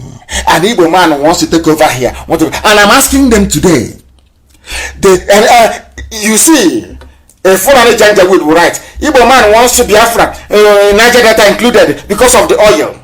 And now, let us look at who controls the oil in the southern part of Biafra today, including the oil in Anambra, the oil in Imo, the oil in Abia. They never talk about it. They will never tell you, because their aim is to plant hatred in the minds of people. The same way they tried but failed to plant hatred for IPOB in the minds of Biafrans. They failed because we are live on air almost every day.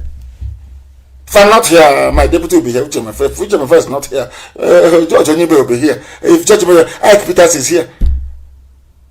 If Ike Peters is not here, then Alose is there. If Alose is not there, there are those who are talking on Facebook every blessed day. That was why we wanted to contain the hatred they wanted to spread. Try to contain what Kanu is doing. He's going to stop you from being the president in 2020. All that garbage. We know their game. We know their tricks. They claim Igbos are domineering. But see how they own you. They don't dominate. They own you. Ruga. Mietiala. Settlement by force now everywhere in your land. Now who is fooling who? Who is domineering who? I'm asking them. I think people now from the so-called Niger Delta, you are begging for oil. begging for position. But the same people you are begging to allow you in, we are the same people that told you, an Igbo man, your own flesh and blood, you, the same DNA is your problem, and you agreed. That is why you are suffering. Now let us look at I know my country Baru is dead, the former group managing director of NNPC. Now they are begging for a review of the board for NNPC. These are people selling oil to China and pocketing almost $2.5 billion. Kiari is there. Mele Kiari is the GMD, Group Managing Director. Omar Ajia, Chief Finance Officer. Yusuf Usman, Chief Operating Officer. Farouk Garaba Saeed, the Chief Operating. I've said this before, I'll say it again. Hadiza Kumasi is there. These are all former people in the government of rub my hand, I rub your back. They put their children, their relatives in NNPC. I want to ask, where is the person from Niger Delta here? I cannot see it. But the people so-called Niger Delta, when they tell you man is your problem, that's in the past, please, not now anymore. You agree? But look at NNPC. They told the Igbo man wants you for your oil. But let us look at the oil sector and look at those who are dominating it. It is always full, and it is here now, very clear in black and white. Inuwa Waya, Musa Lawan, Mansour Sambo, Lawai Sade, Malami Shehu, Muhammad Abba, Abdul Kader Ahmed, Salihu. You even think this owned by Saudi Arabians, but the names are answering. But these are the same people that told you an Igbo man is your problem. Do you see how they roll? Do you see how foolish all of you are? Niger Delta, do you see the level of foolishness you have? The white man came. But during slavery, when you were selling Igbo man wasn't dominating you. No, of course not. But all of a sudden, the white man came, encountered the Kumeku, fought their way all the way to Lokoja. Every inch they had to fight. They knew that the key to freedom lay with the Igbo man. They proceeded to plant hate in the minds of people. Look at where you are today.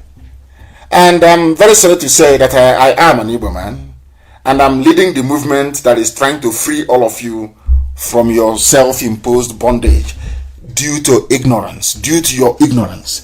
Look at them, oil sector. They are the ones in oil sector. They are the ones dominating it. They are the ones making your life a misery. They are the ones making sure that where you go to toilet, where you defecate is where you fetch drinking water. It's not domination, yes? Stupidity. Stupidity is a disease, I'm telling you. Only 3 top positions were allotted to the entire Southern Zoo. No longer federal character. During Jordan, they were complaining, you are doing this to us, but no longer federal character. You see how Fulani, a minority. Fulani is a very tiny minority. Apart from the court of the emir and the governor, they don't exist. All the Hausas will need to do is to rise up and say enough is enough, and that's the end of them. A minority group, but I said minority, a few of them, not up to 2% of the population. Look at how they're messing all of you up, your so-called intellectuals. See how they're bagging your heads all over the place because of your stupidity and your self-hate. That's why they control you. You were there and so they came and told you Igbo man is your problem, and you agreed. Yes. So anytime they do something, if you want, look at an Igbo man, or if you talk too much, Igbo man will dominate you. And that is why you are in the mess you're in today. In the mess you're in today, all of you. Nepotism of the highest order. Look at Abakiari family is there. Look at Kumasi, the former IG of police. All of them, they are there. Mustafa, Yakub, all of them, they are there. The same families. Every time after them, their children, they come out and they tell you, oh, one Nigeria, and you agree because you're foolish. Because you're foolish. Because you cannot reason very well. They are saying one Nigeria because they want their children to continue to control NNPC. They are driving baby Bentleys. They have mansions in Dubai, all over Europe. They want to look, man, go and see his mansion in Austria, for goodness sake. These people are loaded not out of hard work, but by stealing from the national treasury. And if you tell them one Nigeria, one Nigeria, and all of you agree, you buy into that garbage, and you are in the mess you are in today. And you want somebody to feel sorry for you? You must be dreaming. You must be dreaming, I tell you. You must be dreaming. With this very nonsense in place by the Fulani, Somebody call it the Fulani Obducracy, whatever nonsense it's called. The same way they said Igbo man has no land. You remember that same propaganda? Hey, you have no land, though. Don't try to secede, though. You have no land. But you have settlement in 400 of my villages. The same people that has no land, Fulani are coming and building their thatch houses in our forest. But I thought you said we have no land before. Fulani said we have no land. Yeah, they have no land. But then what are you doing in my land, taking the few that we have, since you claim we have no land? Do you see how they turn your brain? They spend time and years perfecting their lies, and they keep feeding it, drip feeding through the media all the time. Igbos, you have no land. Yes, we have no land, but you want Ruga in our place. Now we have no land. You use your trailer to bring in your people under the cover of COVID-19, and now there are 400 Fulani settlements in Biafra land, illegal settlements. But some of you will buy the rubbish. As we are going to Abuja, going to Maiduguri, going to Sokoto, they are the ones coming in. As I warned you many years ago that nature abhors vacuum. If our villages are empty, they'll come and they will take it. And are they not taking it now? Did I not tell you then that the more we leave our villages and we migrate out in search of greener pastures, that our enemies will come, because nature abhors vacuum? I told you that on a number of occasions. Is it not happening now? 400 detached Fulani settlements in our land. And as I said, how are you going to remove them? It's going to cost men and money to remove them. After all, after about 5 years, how can you remove them? It's impossible. You can't remove them. Then it's too late. They're not part of the community. And then Britain will write a report saying, we are advising the Southeast to include everybody there. That's what they will say. Which means, if you call traditional village meeting now, you call the Fulani and the Muslims, and they'll come and join you. And they'll bring their own suggestion, according to Quran, according to their ways in Fulani land, according to their ways in Senegal. And it's over for us. This is something the Efulefu cannot understand. A typical Efulefu is possessed by a demon. They want money. They cannot see the damage. That is why you can never see or hear an Efulefu write about the illegal Fulani settlements in our land. Never. He is contracted, or she's going to write about nnamdi, kanu, IPOB. Do you know why? Because they want to keep us busy. They want to keep us occupied, gossiping, as their Fulani masters are busy building their villages. You don't know that? That is their job. That is why we said you must ignore them. That is, the more they write garbage and you respond, the more you don't know that the Fulanis are building a settlement in your village. You don't know that? That is their game. That is their game. If you don't know, we are telling you today. We are telling you today. It is as if I don't know. Fulani, they do this very well. They position their agents everywhere. Have you noticed how no politician, none whatsoever, or any traitor or saboteur will ever talk about Fulani taking our land? All those pictures that I posted about Owa, what is happening in Ebonyi right now as we speak, they will never write about it. There is one thing about a Sabo and a zoo politician, a Fulefu and a traitor. That is the way they are. Their job is to take your mind away from what matters. By gossiping, by yapping, you follow them, and the Fulani is building in your village. Later on, they'll go and collect their money from Mietiala. You don't know that? It's Mietiala that is funding them. But you won't know. You won't know. But tonight, I am telling you, they spend their time feeding you with trash and gossip in order to divert your attention away from the damage their Fulani masters are doing to us. Do you see their game plan? But some of you think you are engaging them in a conversation, when in actual fact their aim is to divert you as their Fulani masters advance into our territory. Don't you know that? Don't you know that? Everywhere we're being fought, but we are winning. Everywhere they go to, we are winning. A Nigerian army where terrorists are being released back into the society after repenting. Operation Safe Corridor. What is safe about it? A terrorist. Unbelievable. This is the British created Nigeria. But my happiness is that due to what we have been doing, people are now speaking out. I'm going to play this. I don't speak Hausa, But I know that Radio Biafra is being listened to in Kanu right now. People are listening. Everywhere people are listening. And I want to play this very clip. So that, and I will read out for you. Maybe I will play about a minute. And I will read out for you exactly what this man is saying. So you will understand that the zoo is in a mess and that people are now listening to us. Listen. Coronavirus ta kashe mu. Lasa tiba ta kashe mu. Wane ne ya kashe mu? Sannan bayan wannan duk bai isa ba. Muna fama da talauci. Muna fama da rahin ruwan sha. Muna fama da karancin asibitoci da magunguna. Muna fama da duk wasu matsaloli waɗanda la tu'addu wa la tuhsa. Ba za su kirgu ba za su kidaddugu ba. A bar mu da talaucin mu mana. A bar mu da harkokin kasuwar mu. Mu samu taro kwabo mu ci abinci. Mu sha abin sha.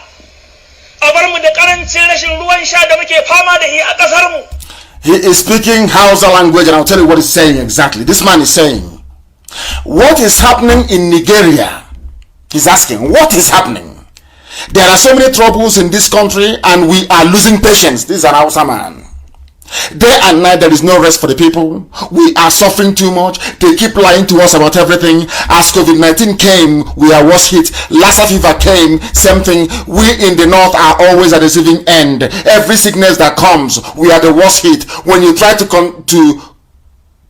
contest the many lies, they will quickly use our religious leaders to calm us down. You see what they're doing? Janjaweed. And who are the religious leaders in the north? All Fulani. Fulani, because an Hausa man cannot lead a prayer when there is a Fulani person there. Are you aware of that in a mosque? That is, people don't know that Hausas are living like slaves.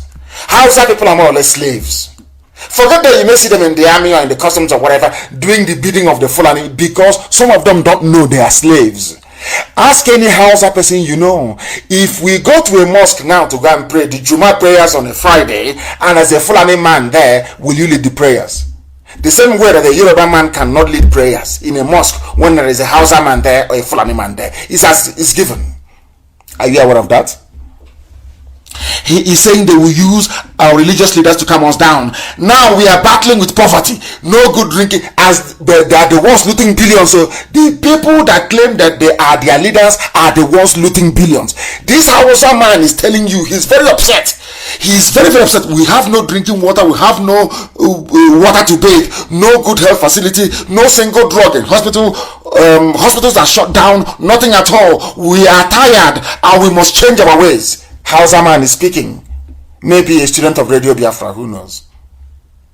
People are now waking up. Remember when they said us, don't say anything. Don't speak. Don't talk on radio. Don't. You see? You see that people are now beginning to be enlightened. That was our mission. Not to cheat anybody. Not to make life hell for anybody. Forget all the propaganda. They are telling you, they want Biafra, they hate everybody else. No. We love you. Everybody, we want everybody to be free. And as I have said, if oil is your problem, we'll give you oil and gas. We will even build a seaport in Lokoja. We move the goods along River Niger, come to Lokoja and dump it, and people from the north can take for free. It is a lie. When they are telling you that Biafra is bad for you, they are lying to you. When they say that IPOB is bad for you, they are deceiving you. They are deceiving you. You can hear the Hausa man. Listen, he said, even our poor and miserable lives that we are managing and trying to live with is no more certain for us. Even the common small generator we were using to power electricity, since they have refused to supply us power, they have banned it. We can no longer use it again. Petroleum products are so expensive. No income, no job, no good thing from this government. This is from an Hausa man speaking. What else do you need to know that the time is ripe for everybody to rise up and demand their freedom from the Fulani Caliphate? Because it is not the Fulani who are ruling you, it's the British, the neo-colonialists. They are the ones using Fulani to subjugate everybody. They don't see you as human beings. That's why they named you nigger. I want you to, I wish you people can reason. My prayer every day from now onwards is that, please, Lord God in heaven, give an average zoo animal the capacity to reason properly like a human being, even though they do not behave like one. Now listen to what he said. He wanted to say, I stand on my feet inside this mosque to swear in, he was in a mosque. Please publish that very video and the commentary as well, the interpretation. I stand on my feet inside this mosque to swear in the name of Allah, to tell you the truth, there are no governors nor president in this country. And our man says there is no president in the country. So do you see why speaking the truth always is very good? When I'm sure he was one of those that said go and kill nnamdi kanu in 2017 when I said Buhari was dead. But today this man is crying. He is swearing by Allah. He was broadcasting from inside the mosque and he said there are no governors nor president in this country. We must stop deceiving ourselves. Let's face the reality. Forget the tribe and speak the truth. Do you see that we have succeeded in making people conscious? That is the job we set out to do, and Chukwu Kikabiama has done it. People are now beginning to reason and talk properly. So we are very close to home. Very, very close, I tell you. Once they realize, once an Hausa man realizes that his potential to attain economic greatness and social cohesion will not be threatened by an independent Biafra, believe you me, an Hausa man will seek his own. I want a nation called Hausa, because the Hausa people, they are ancient people as well, very old, with a civilization to be proud of. So also is Kanuri. I mean, can you believe coming into Africa and traveling to ancient lands the way it used to be before the white man came? You want to go to Hausa land, you want to go to Kalembrono land, you want to go to Duduwa, you want to go to Biafra, you want to, Middlebelt have to look for a name that suits them. You want to go to TV land. These are ancient names that existed before the white man came. Can you imagine going to those places with such pride and such honor? That is what we are talking about. That is the thing that we are looking for people to be free. I have said it, and I will say it on air because the whole world is listening. I will place the oil and gas of Biafra land at the disposal of every component ethnic group in the damnable Zoological Republic. We will give you oil and gas for free. Hold me to it. I am saying it live on air. We will put it into international treaty that will be overseen by major powers around the world. We are even going to supply gas to West Africa for free, because we want the economies to also grow, because we need people to buy our goods and services. Our economy is not going to be based on oil and gas. Our economy is going to be based on the things we are going to manufacture and produce with our brain, which is the greatest natural resource anybody can have anywhere in the world. That is pure common sense. That is the type of Biafra we're looking for. Not Biafra to sell oil and one idiot to be sitting there somewhere eating money. No. We are going to seek for what is called inward investment. We are going to convince the companies of the world, rather than manufacturing and shipping, which is very expensive, we do what China did.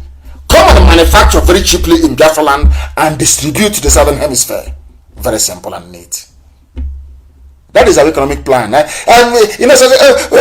map, sea map, underground map, we are not going to tell you, because if we tell you, you will copy it and you bastardize it. But this time I tell you, let nobody deceive you that Biafra will mean cutting off, there will be no oil, there will be no gas. Never.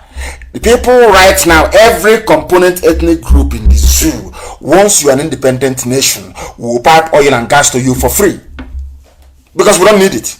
I'm being honest with you. We don't. See, oil and gas is the mainstay of the economy of very lazy people. Only lazy people can rely on oil and gas for survival. And we are blessed. We're not going to do that. Where is our president? The man was asking. There is no president. And now they know it. People's eyes are now beginning to open. I now pray that the same people that told us that Buhari then, before he died, was a repentant Democrat, look at what his administration is doing to all of you. Those of you that voted for the dictator, you have seen the mess you've put everybody in. Have you seen it? Because you lack foresight and you lack vision. You lack foresight and you lack vision. Even this man that I love reading his epistle sometimes, he writes from Atlanta all the time. His name is Farouk Perogi. He wrote, he said to be sure, I'm going to read some of the things that he wrote, very, very interesting. He said to be sure, there was never a time in Nigeria's history when corruption was an issue. Corruption has been there from day one, because that was how Britain built it. Britain built the zoo, their zoo, Nigeria, and planted it on corruption by falsifying the census figures. So corruption is part and parcel of the zoo. Corruption is part and parcel of the damnable zoological republic. Part and parcel of it. That's what Farouk Berogi is writing here about. It's always been there. He said, I don't recall a time when corruption has not been as overpoweringly pernicious in its depth, breadth, rottenness, impunity, and frequency as it has been in the last 5 years. In other words, the last 5 years is the worst period in the history of the zoo, Nigeria. Since 1960, that the zoo, that the Britain gave power to the Fulani to manage the zoo for them, Nigeria. The last 5 years is the very worst in the history of the zoo. Both in terms of corruption, impunity, rottenness, insecurity, everything, name it. But will you listen? Of course you're not going to listen because of who you are. You will not listen because of who you are.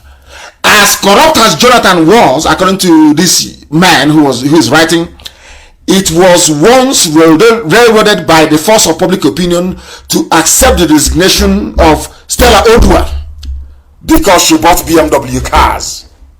Stella Odua bought BMW cars and was forced to resign as Minister of Aviation. Having found a new understanding with our Oduduwa brothers, it doesn't mean we cannot speak the truth here. I don't know the reason, I cannot see the reason why newspapers in the West, Yoruba newspapers, cannot call for the resignation of this hush mommy in humanitarian affairs, whatever her name is, that used 850 billion to feed school children.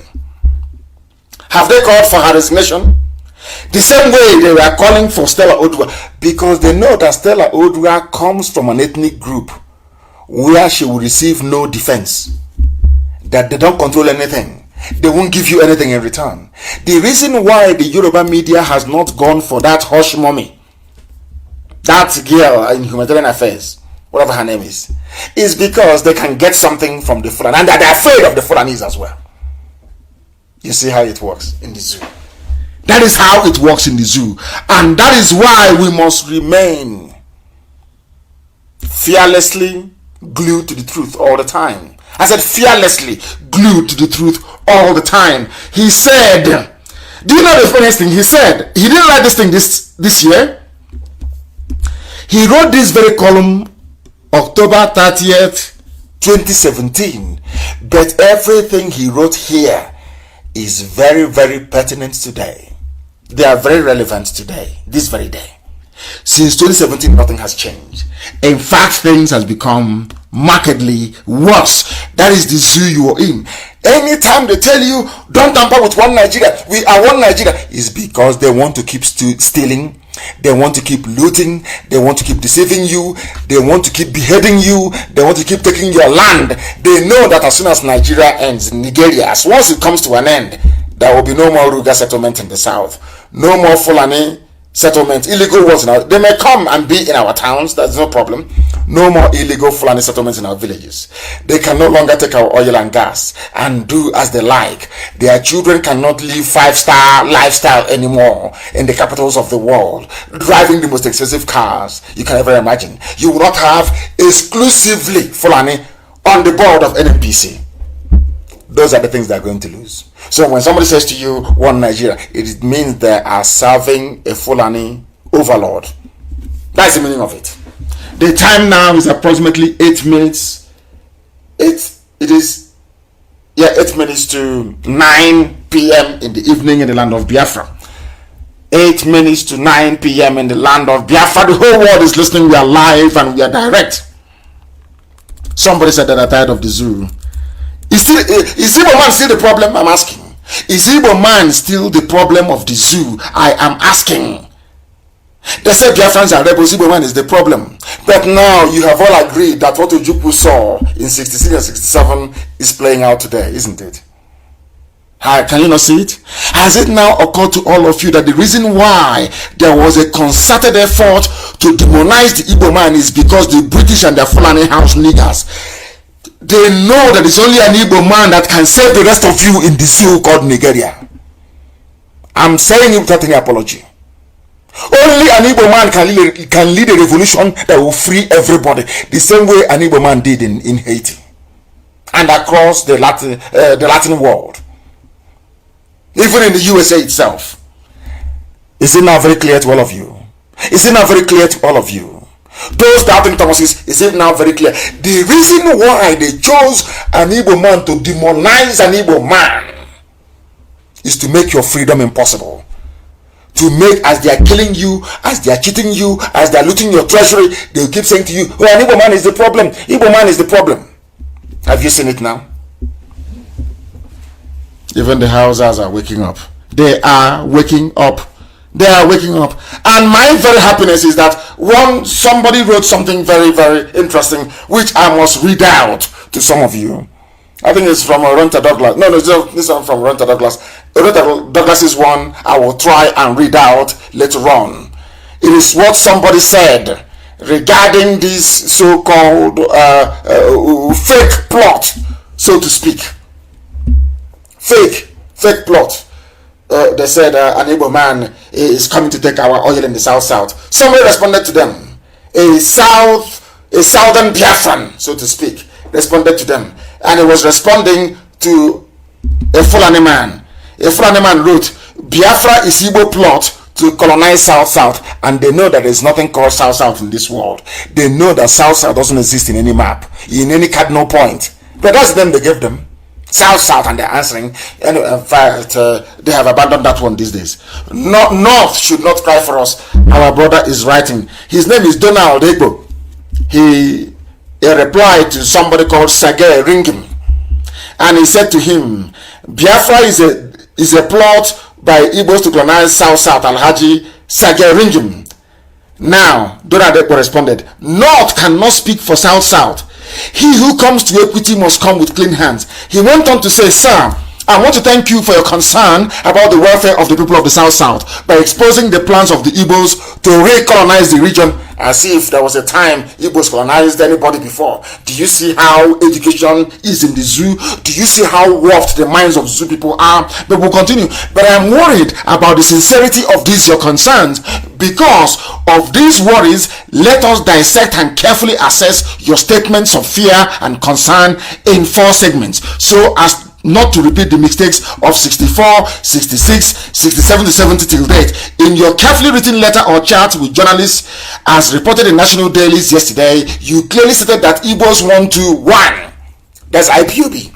We want to seize the economic prospects of the minority ethnic nationality of the oil-rich region. So now he believes there are ethnic nationalities, no longer South. You see how clever they are. Now, he responded to Ringim. Ebo said to Ringim, may I remind you that the economic prospect of the South is currently being seized and controlled by your people of the Northern Protectorate of Nigeria. Simple.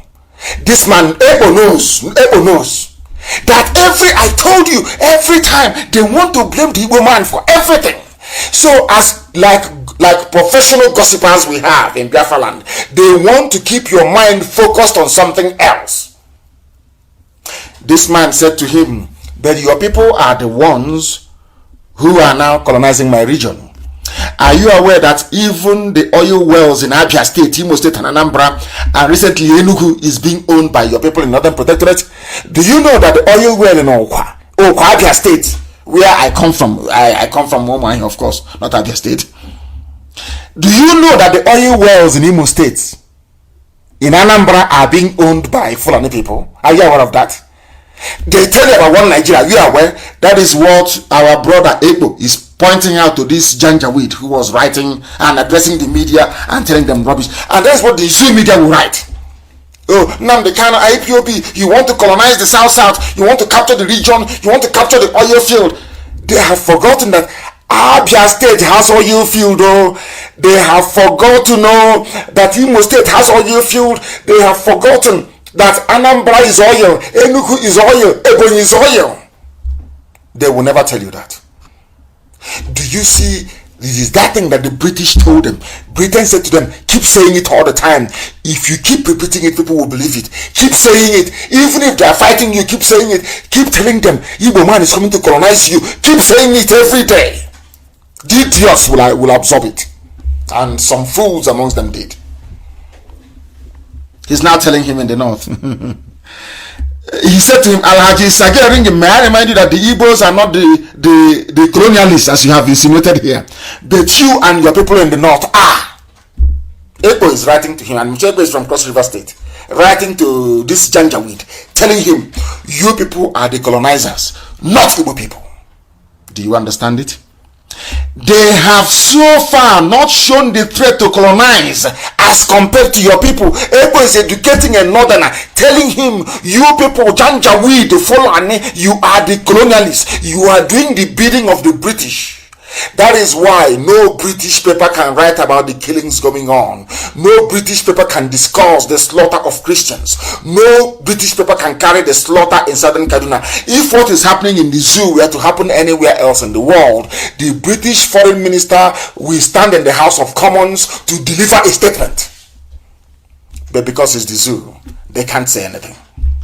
They don't want to draw the world's attention to what is happening in the zoo. It is a carefully managed PR exercise by the British Foreign Office. Who are the ones colonizing the South? It is you from the north who are doing it. Biafra is landlocked and wasn't blessed with solid minerals apart from coal. Can you believe that? Can you believe what a human being is writing? The largest gas field in the whole of Africa is in Ohaji. Do you see how people who live with lies? The thing about the zoo, Nigeria, is that Nigeria is a land built by liars, for liars, and inhabited by liars. So the oil, Shell is in Uguta. So what is Shell doing in Uguta? What is Shell doing in Oba? What is Oriental doing in Aguleri? I don't understand how somebody who claims is learned, Sagaya Ringim, whatever the idiot's name is, can come out and decide to lie.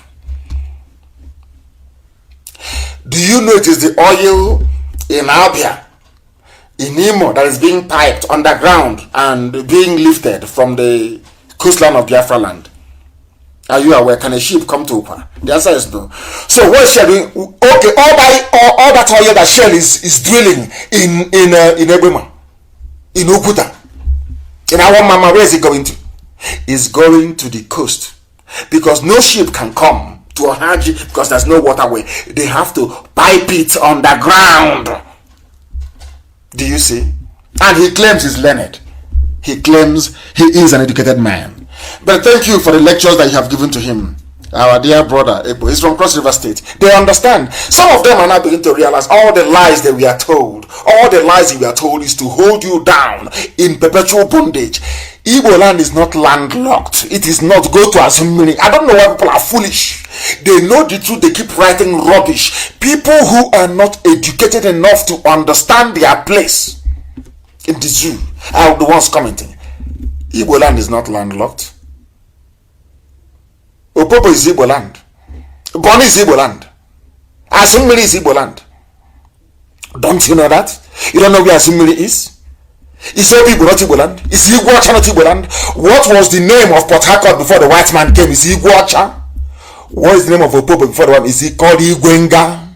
The name of Opopo is Igwenga. People should go and do their research properly. What was the name? Is Port Harcourt a black man's name? Is Port Harcourt a name of a black man or black woman? What was the name before the white man came? Igwocha is the name. For those who do not know, for those who claim they have forgotten, we are here to remind you every blessed day. We are now going to look at the time now is 2 minutes past 9 p.m. in the land of Biafra. We are going to look at what Oronto Douglas wrote about Niger Delta. He said A generation that lived on misinformation and lies. Everything you see in the Niger Delta today, all the idiots running their stupid mouth over Biafra, IPOB, the idiots. Your own brother wrote something for you, left it for you before he passed on. Now, this is about Niger Delta. Do you know what Douglas wrote? Oronto Douglas wrote and said, in 1955, in 1995 rather, when we were preparing for the National Constitutional Conference under General Sani Abacha, our elders in Niger Delta told us to look out for support of the North and perhaps the Southwest delegates when proceedings began. I told you before, they groomed them. These so-called Niger Delta people, South, and whatever rubbish that some of the idiots wish to call themselves. I say it this way because that land is Biafra. I'm not insulting any Biafran, no, not at all, because there are many Biafrans there, but I will tell you the truth. If you call yourself Niger Delta or South, I will have no regard for you. Let heaven fall down. Your stupidity, I will tell you to your face every blessed day of your idiotic life. I will tell you, because Niger Delta means nothing in the language or lexicon of our people. South means nothing to us. It's not a name. It's not our name. I cannot bear it. Mad people everywhere. Douglas wrote on how their own elders, you see Edwin Clark, they want to come fight in 1995. Edwin Clark, you know what they're saying? Oh, let's leave the Igbos, let's go to the north, they will support us. Let's go to the north, they will support us. These are your own flesh and blood, the same DNA, the same ancestry, the same descendants. You share everything in common, but because Britain cleverly identified them and knew they are going to be used to make slavery possible. Let me tell you one simple fact. Before the coming of IPOB, the fact that everybody is suffering in the zoo called Nigeria is as a result of the Niger Delta rubbish and South garbage. I'm telling you the truth. Britain used them. Everywhere Britain went is look at an Igbo man, because Britain understands that only an Igbo man can save all of you. Britain, go and ask them, they will tell you is the truth. What we are doing, can anybody else do it? I'm asking all of you who are listening, what we are doing with IPOB, can any other group of people do it? I'm not boasting, I'm just telling you the fact. You cannot do it. Not now, not tomorrow, not ever. We are here to save all of you, even from your own ignorance. This is what our brother is writing. Do you know Edwin Clark? You're seeing that man, Edwin Clark, told their so-called Niger Delta delegates, let us look to the north for help. Let us not go to the Igbos. Now, listen. The understanding was that our southeastern brothers are always against us and will never support us. Who told them that? I don't know. Do you see how people go about carrying rubbish in their brain? If you come now and ask them, you say, oh, IPOB hates everybody, but they know we don't. We are the ones fighting for those Christians who are being killed. We are fighting for people in southern Kaduna. I am fighting for an Hausa man to be free. I am fighting for a Kanuri man to be free. I am fighting for Duduwa to be free. But they lie, they keep lying, and some of these idiots, they absorb it. Listen to what Oronto Douglas said. He said, when they got to the conference, they asked for 25% derivation. But before they went, they said they know to support them. Oduduwa will support them. But as they got to the conference, they said we are the oil producing states. We want 25% derivation, which means you give us 25% of all the revenue that accrues from the oil sales you're making from our land. No northerner supported them. No southwestern delegate supported them. To our surprise, according to Oronto Douglas, the southeast gave us block support 100%. The same, before they left, they said, no, don't trust the Igbo. So the only people that gave them 100% support in Abuja were the Igbo people, their own brothers and sisters. Are you seeing it? Let me continue. To our surprise, the southeast gave us block 100% support, and we decided to stage a walkout because the north said no, the west said no, and the Igbos came with us and said yes. When we decided and said we're going to walk out, do you know who walked out with us? our Igbo brothers worked out with us. Did you read this in a newspaper somewhere? No, because they know that the Yoruba media understand if we write this, it will unite Biafra together. The Igbo man will come closer together with all our people in the so-called Niger Delta. That will be one family again. They didn't write about this thing. Nobody knew. But Toronto Douglas very bravely wrote about it. Are you following? We are here to dismantle all the lies of the zoo. That's our job. That is my job. Do you know that it was the same Igbo people that some people from Niger Delta said, no, don't trust them. We trust Agbo, we trust the Fulani, we trust the North, we trust the West. When they got there, the North disappointed them, West disappointed them. It was those their rejected brothers from Igbo that gave them 100% support. Even when they got upset and said they are walking out, their Igbo brothers followed them and walked out.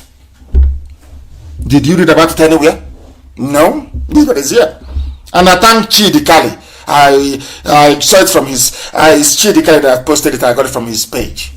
I saw this, but it's everywhere now. I understand maybe they are friends. I saw it from there. So when I take something from somewhere, I reference the person. That's where we got it from. He was the one that posted it. Where I saw it, I don't know if it's been originally published somewhere else before. I don't know.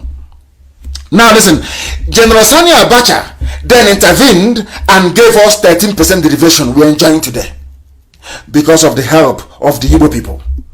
We, in conjunction with Niger Delta, as they call themselves, but I call it the entire Biafran family, of course.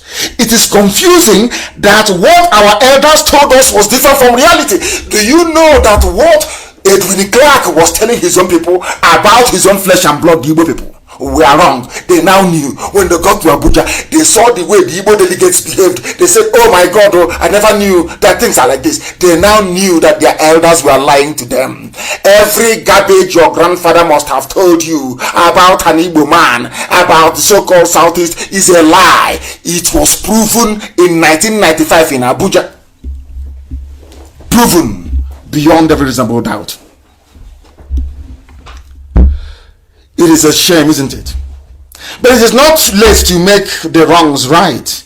It is also great that the 1995 confab and Jonathan's government has shown that there is no way an Igbo man can hate his own flesh and blood, because Igbos and his own people, they are together in Okreka, together in Opobo, in Bonny. So how can you hate your own flesh and blood? It's not possible. It is not just possible. So no matter how hard they try, we cannot hate it. You cannot hate yourself. It's impossible. Izon and Igbo people are one. If you doubt me, go to Bonny, go to Opobo. We are one people. One people, for your information. Who voted for Jonathan and Block? Jonathan is from so-called Niger Delta, South rubbish. Who voted 100% for Jonathan?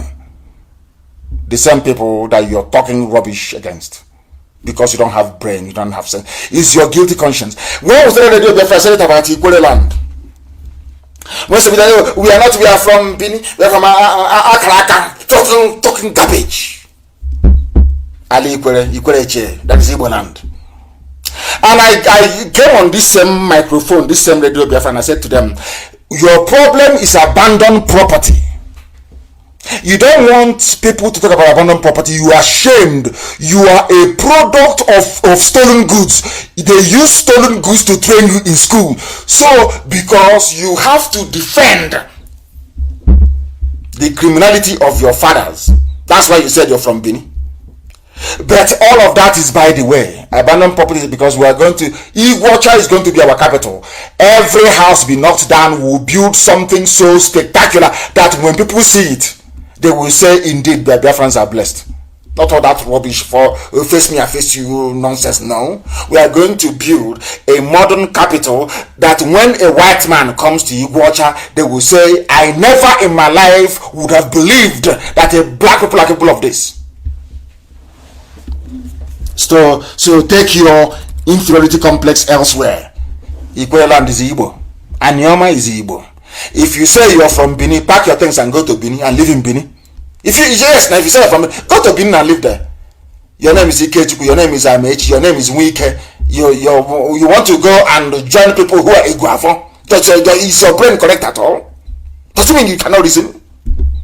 But anyway, we have passed that nonsensical stage. Iguacha is, of course, IPOB and to the core. I welcome it. We say what we say because of our affection for each and every. Biafra is one family. I can prove it. I can prove how we are all related. I can prove it anytime, anywhere, any place. Others cannot say the same for themselves. We must preach this very gospel because heaven is bearing us. 30 minutes past 9 p.m. in the land of Biafra, we must preach it. For very many years, they have spent time deceiving all of you.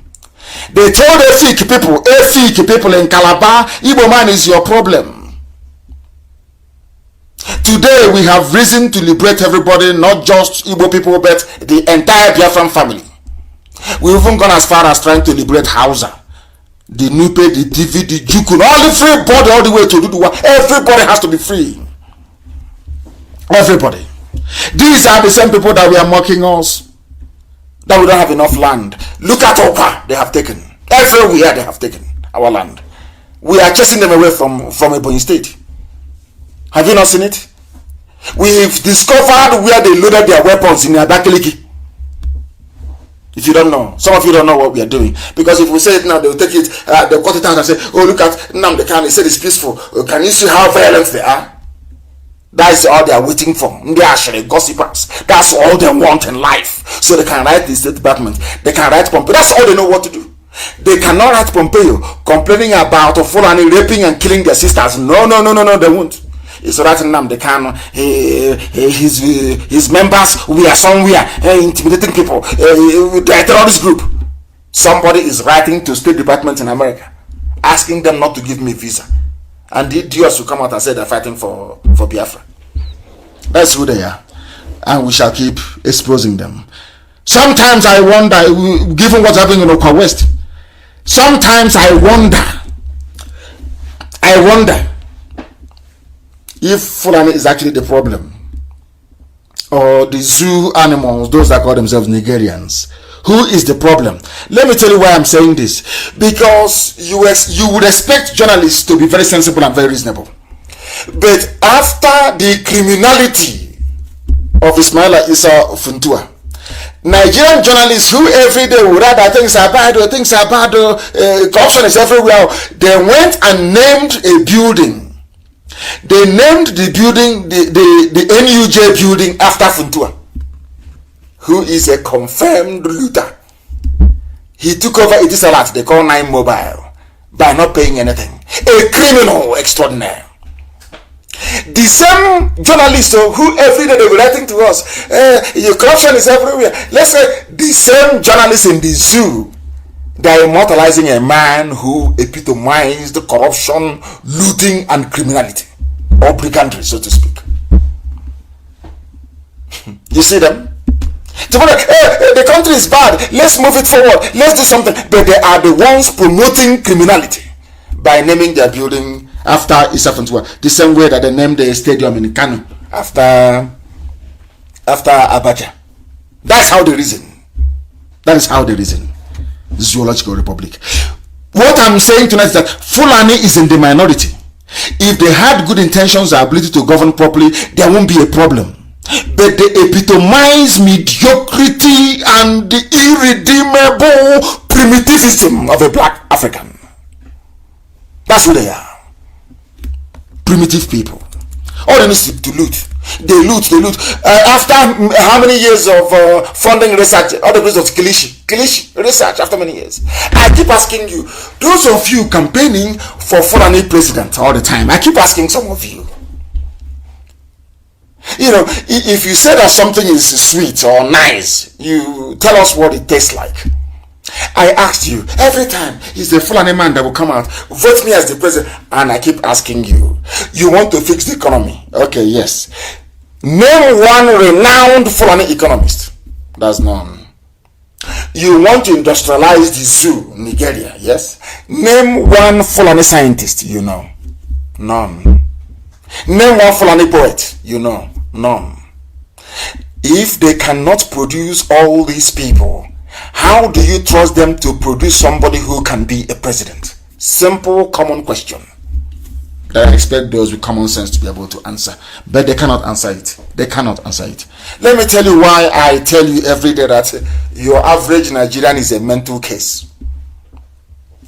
I want to let you understand that being a Nigerian, if I see you, I hate you anyway. Once you say I'm a Nigerian, ask those who claim they're my friends. Once you start acting rubbish, we Nigerians, I'm a Nigerian, I cut off from you. I know you're not reasonable. Once you say I am a Nigerian or a proud Nigerian, I know from that day onwards you're not a human being. You cannot reason very well. Number one, no black man created Nigeria. It's the British, and the word or the name Nigeria is an insult. It's a slur. It's nigger. Go and check it. So where is the value of your education? You are educated so that when you see something right, you say, oh, it's right. If you see something wrong, you say it's wrong. You cannot be educated and accept that Nigeria, the way it is a nation or a country. Of course not. Once you're a Nigerian, I cut off from you. I know you're not serious.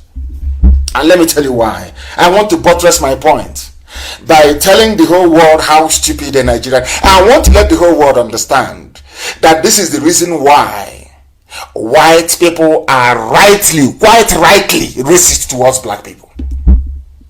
Including if they're racist towards me, I don't complain. Because we are foolish. I want to prove to you that white people are justified in being racist the way they are. Because a black man is a bundle of stupidity. And I want to prove, I don't say, he's insulting, I'm not insulting you. I'm telling you how foolish you are. As a nigger, the nigger in a Nigeria that you are. Let me tell you how. There's a headline in Punch newspaper. People read this headline and it makes it doesn't touch them, it doesn't affect them. Because they are black people, because they have no shame. I've said it to you before, for you to have class in life, you must have shame. For you to have class in life, you must have shame.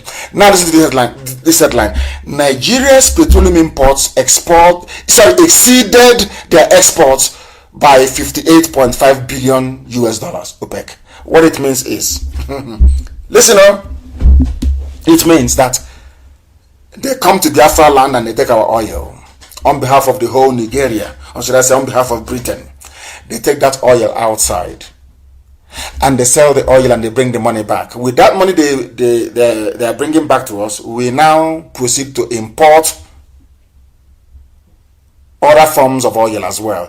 We export crude oil. Crude oil contains everything. It contains engine oil, it contains paraffin, it contains kerosene, it contains aviation fuel, it contains plastics, everything in a crude oil. It's black, it's crude oil, it contains. So the meaning of refining is when you now begin to, from that same barrel of crude oil, you will get kerosene.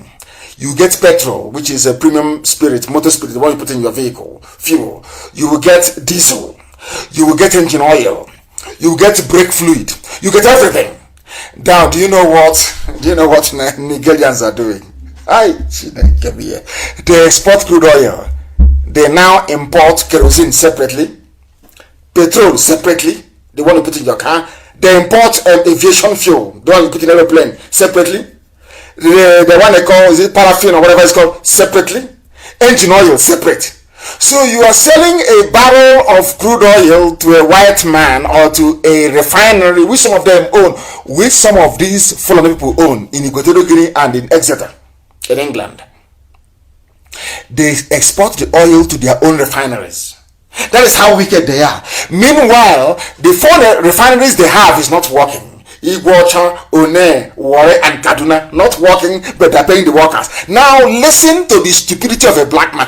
I want you to understand how condemned this zoo is. I want you to hate Nigeria with every passion, with every sinew in your body, because what they have done to your brain is irredeemable. You know what they do? They export one barrel of crude oil for let's say about $40. Then they send that barrel of crude oil to the refinery that they own in Exeter in England. They don't refine because no refinery is working. As they send the barrel out, one crude oil $50, the refinery in Exeter in England will refine the oil And then the same zoo Nigerians, these monkeys, will now say, oh, we want a barrel of kerosene, a barrel of aviation fuel. A barrel of aviation fuel is maybe $30. A barrel of, let's say, kerosene is maybe about $30. Now you have spent $60 buying the same thing that you could have refined and provided jobs for your people in your village. No, you export it for $40 and you import only 2 products back for $60. Does that make sense to you? Do you now see how foolish a black man is? Do you see the reason why I say that Nigerians are animals? Do you see the reason? I don't wake up and say it. News like this drives me insane. You have refineries where you could have refined all this your oil and provided kerosene even at a subsidized rate to people to use to generate electricity. No, they export it, and a barrel contains many products. Don't forget, they're only importing 2 back, and out of that 2 they're bringing back, they are spending $20 more. That is why they claim they have no reserve, they claim they're borrowing money, and they are spending 58.5 billion more importing finished products when they have the refineries to do it. Now tell me if those people are human beings or not. Do you now see how foolish the zoo is? Do you see why I call Nigerians animals? Do you understand? Do you see the reason why when somebody says I'm a Nigerian, I look at you as a complete idiot? You have 4 refineries, not 1, 4. And you're sending this crude oil to a refinery as well. The same thing you have in One, the same refinery in Iguacha. And you're importing only 2 products back, kerosene and aviation fuel, because you don't have any refining capacity. Now ask yourself, who is stopping the refinery in Iguacha from working? Who is stopping Kaduna refinery from working? Ask yourself that question. The day you answer that question, that day your eyes will open. That day you will know how stupid a black man is. That day you will know that Nigeria, you call it, is a curse, is a burden on your soul. That is who we are. Because we speak the truth.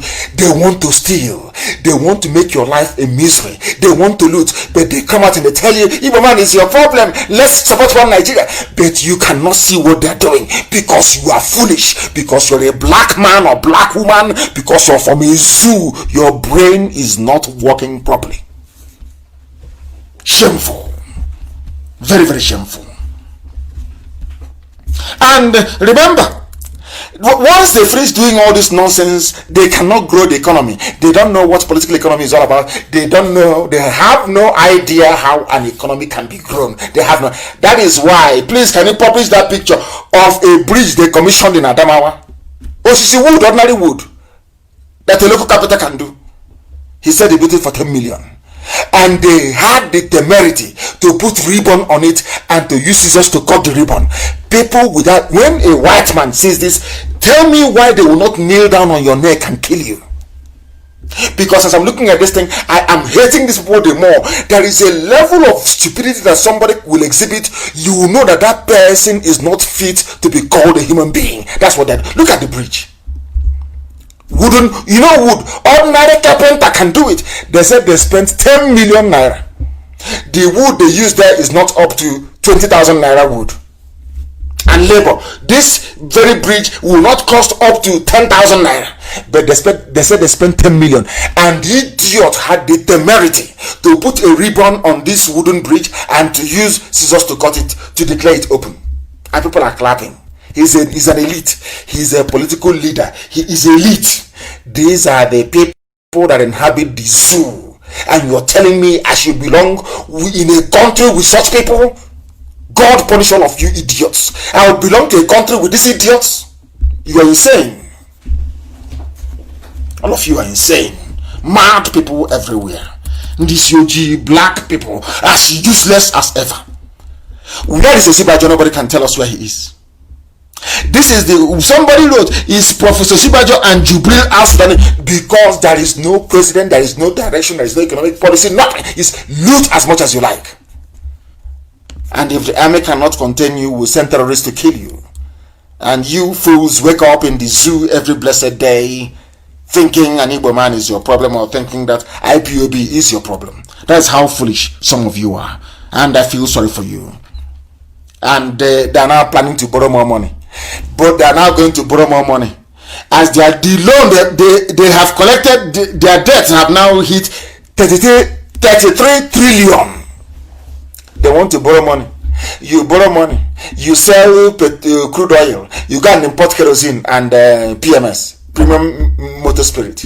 Your petrol you put in your car. You import diesel. And you borrow money.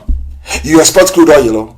Then you I don't understand the Chineke, but God forbid, but these are not human beings. These are not, you Nigerians, you're not human beings. Any Nigerian, anyway, they know. No idiot can come and say I'm a Nigerian. If you tell me I'll tell you you are told to piss off. You're an idiot. Look at you. You borrow money. You, instead of you to refine petrol and export to people to make money, you export crude oil. It's not that you don't have the capacity to refine. You have 4 top refineries. They are not working. Somebody in Abuja said, please lock all of them up. They lock them up. You export crude oil.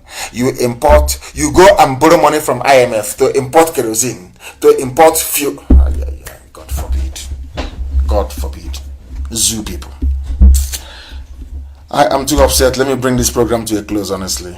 I don't know. I can't. I've asked God, do you actually make black people like this, or something happen? I don't know. But we are very, very, we are useless, honestly speaking. Black people are useless. I'm just telling you the truth. If you like, you believe, if you like that, but we are useless. That is why you export crude oil and you import refined products when you have refineries, and you have the temerity to go to World Bank, to go to IMF, to borrow money to import something that you could produce at home.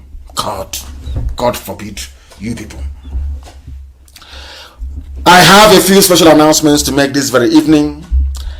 I am warning our people that Fulani terrorists, in conjunction with the zoo, Fulani armed forces, have teamed up to take advantage of what transpired in Oba, to be launching surprise attacks on our volunteers in the name of cultism.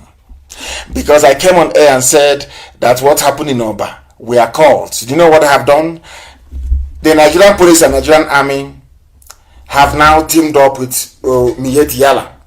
In the evenings, they will take their machete in camouflage, civilian clothing. They go out and start attacking people and killing people. And if they say we are being caught, and that is why this very evening, as I've said before, that the zoo newspapers will not talk about it.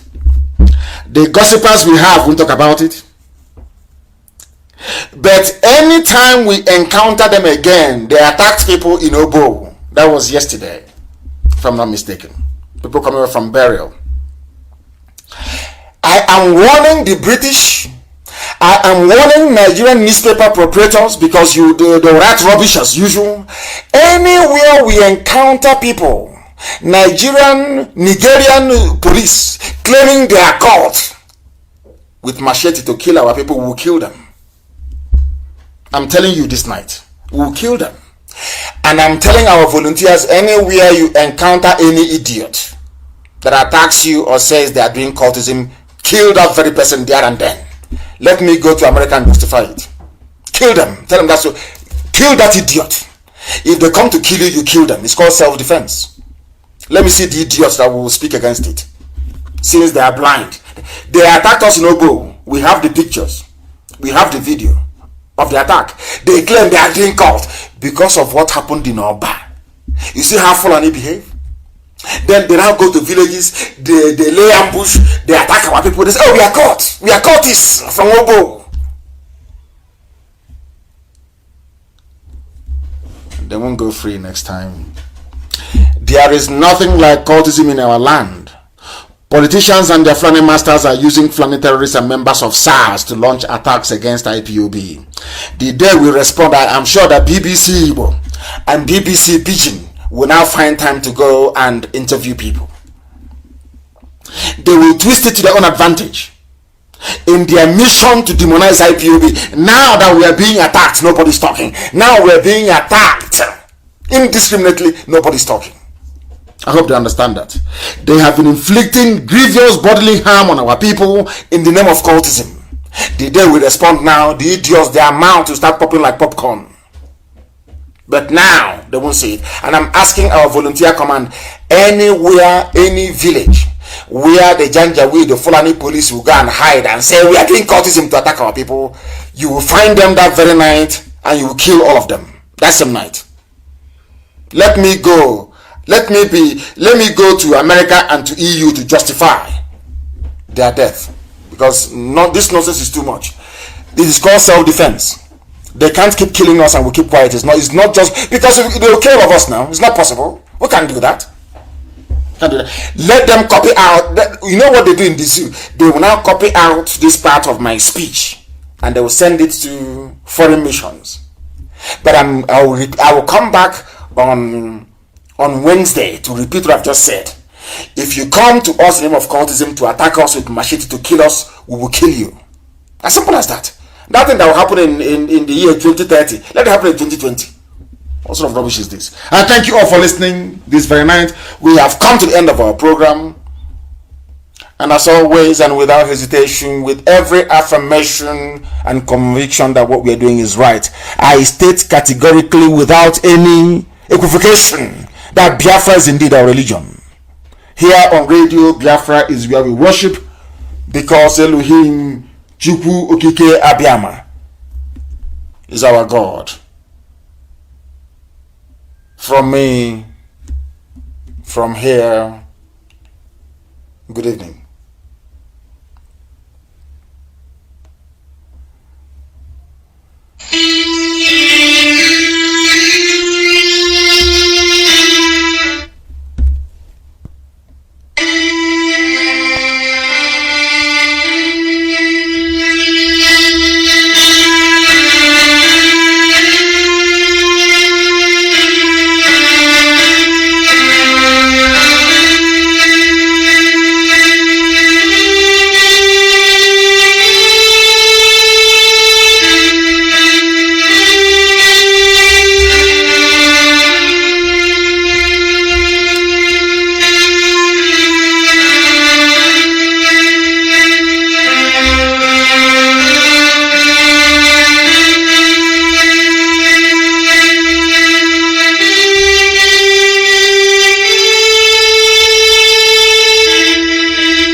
Another Savior. Holy, holy, holy, holy, Adimebujuku, another Savior, another Savior. Holy, holy, holy, holy, another Savior.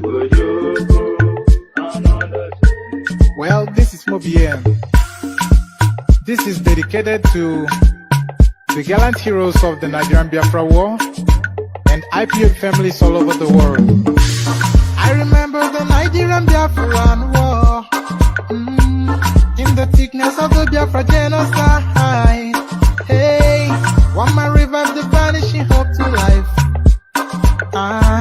Let the great Biafran army to fight, and they were singing out, holy, holy, holy, holy, all the never do is another Savior. They were singing out, holy, holy, holy, holy, all the never do is another Savior. Holy, holy, holy, holy, all the never do is another Savior. Many years after the genocide, whoa, yet another great leader has risen up now. Oh, and he's leading the Biafrans to victory. Inyamadika yabika kwa nam no wow. Hey, anamekele mazuche mefo. Manemo, it's an honor having you on board. When I'm singing along, holy, holy, holy, holy, nnamdi Kanu is another Savior. Gonna sing along, holy, holy, holy, holy, nnamdi Kanu is another Savior. When I sing along, holy, holy, holy, holy, holy, holy, holy, holy, is another Savior. Getting it right and getting it faster now. Holy, holy, holy, holy, nnamdi Kanu is another Savior. Holy, holy, getting it right and holy, nnamdi Kanu is another Savior. Yeah, for freedom. Holy, holy, holy, holy, nnamdi Kanu is another Savior. Another Savior. Holy, holy, holy, holy, another Savior, another Savior. Holy, holy, holy, holy, another Savior. Well, this is Mobien. This is dedicated to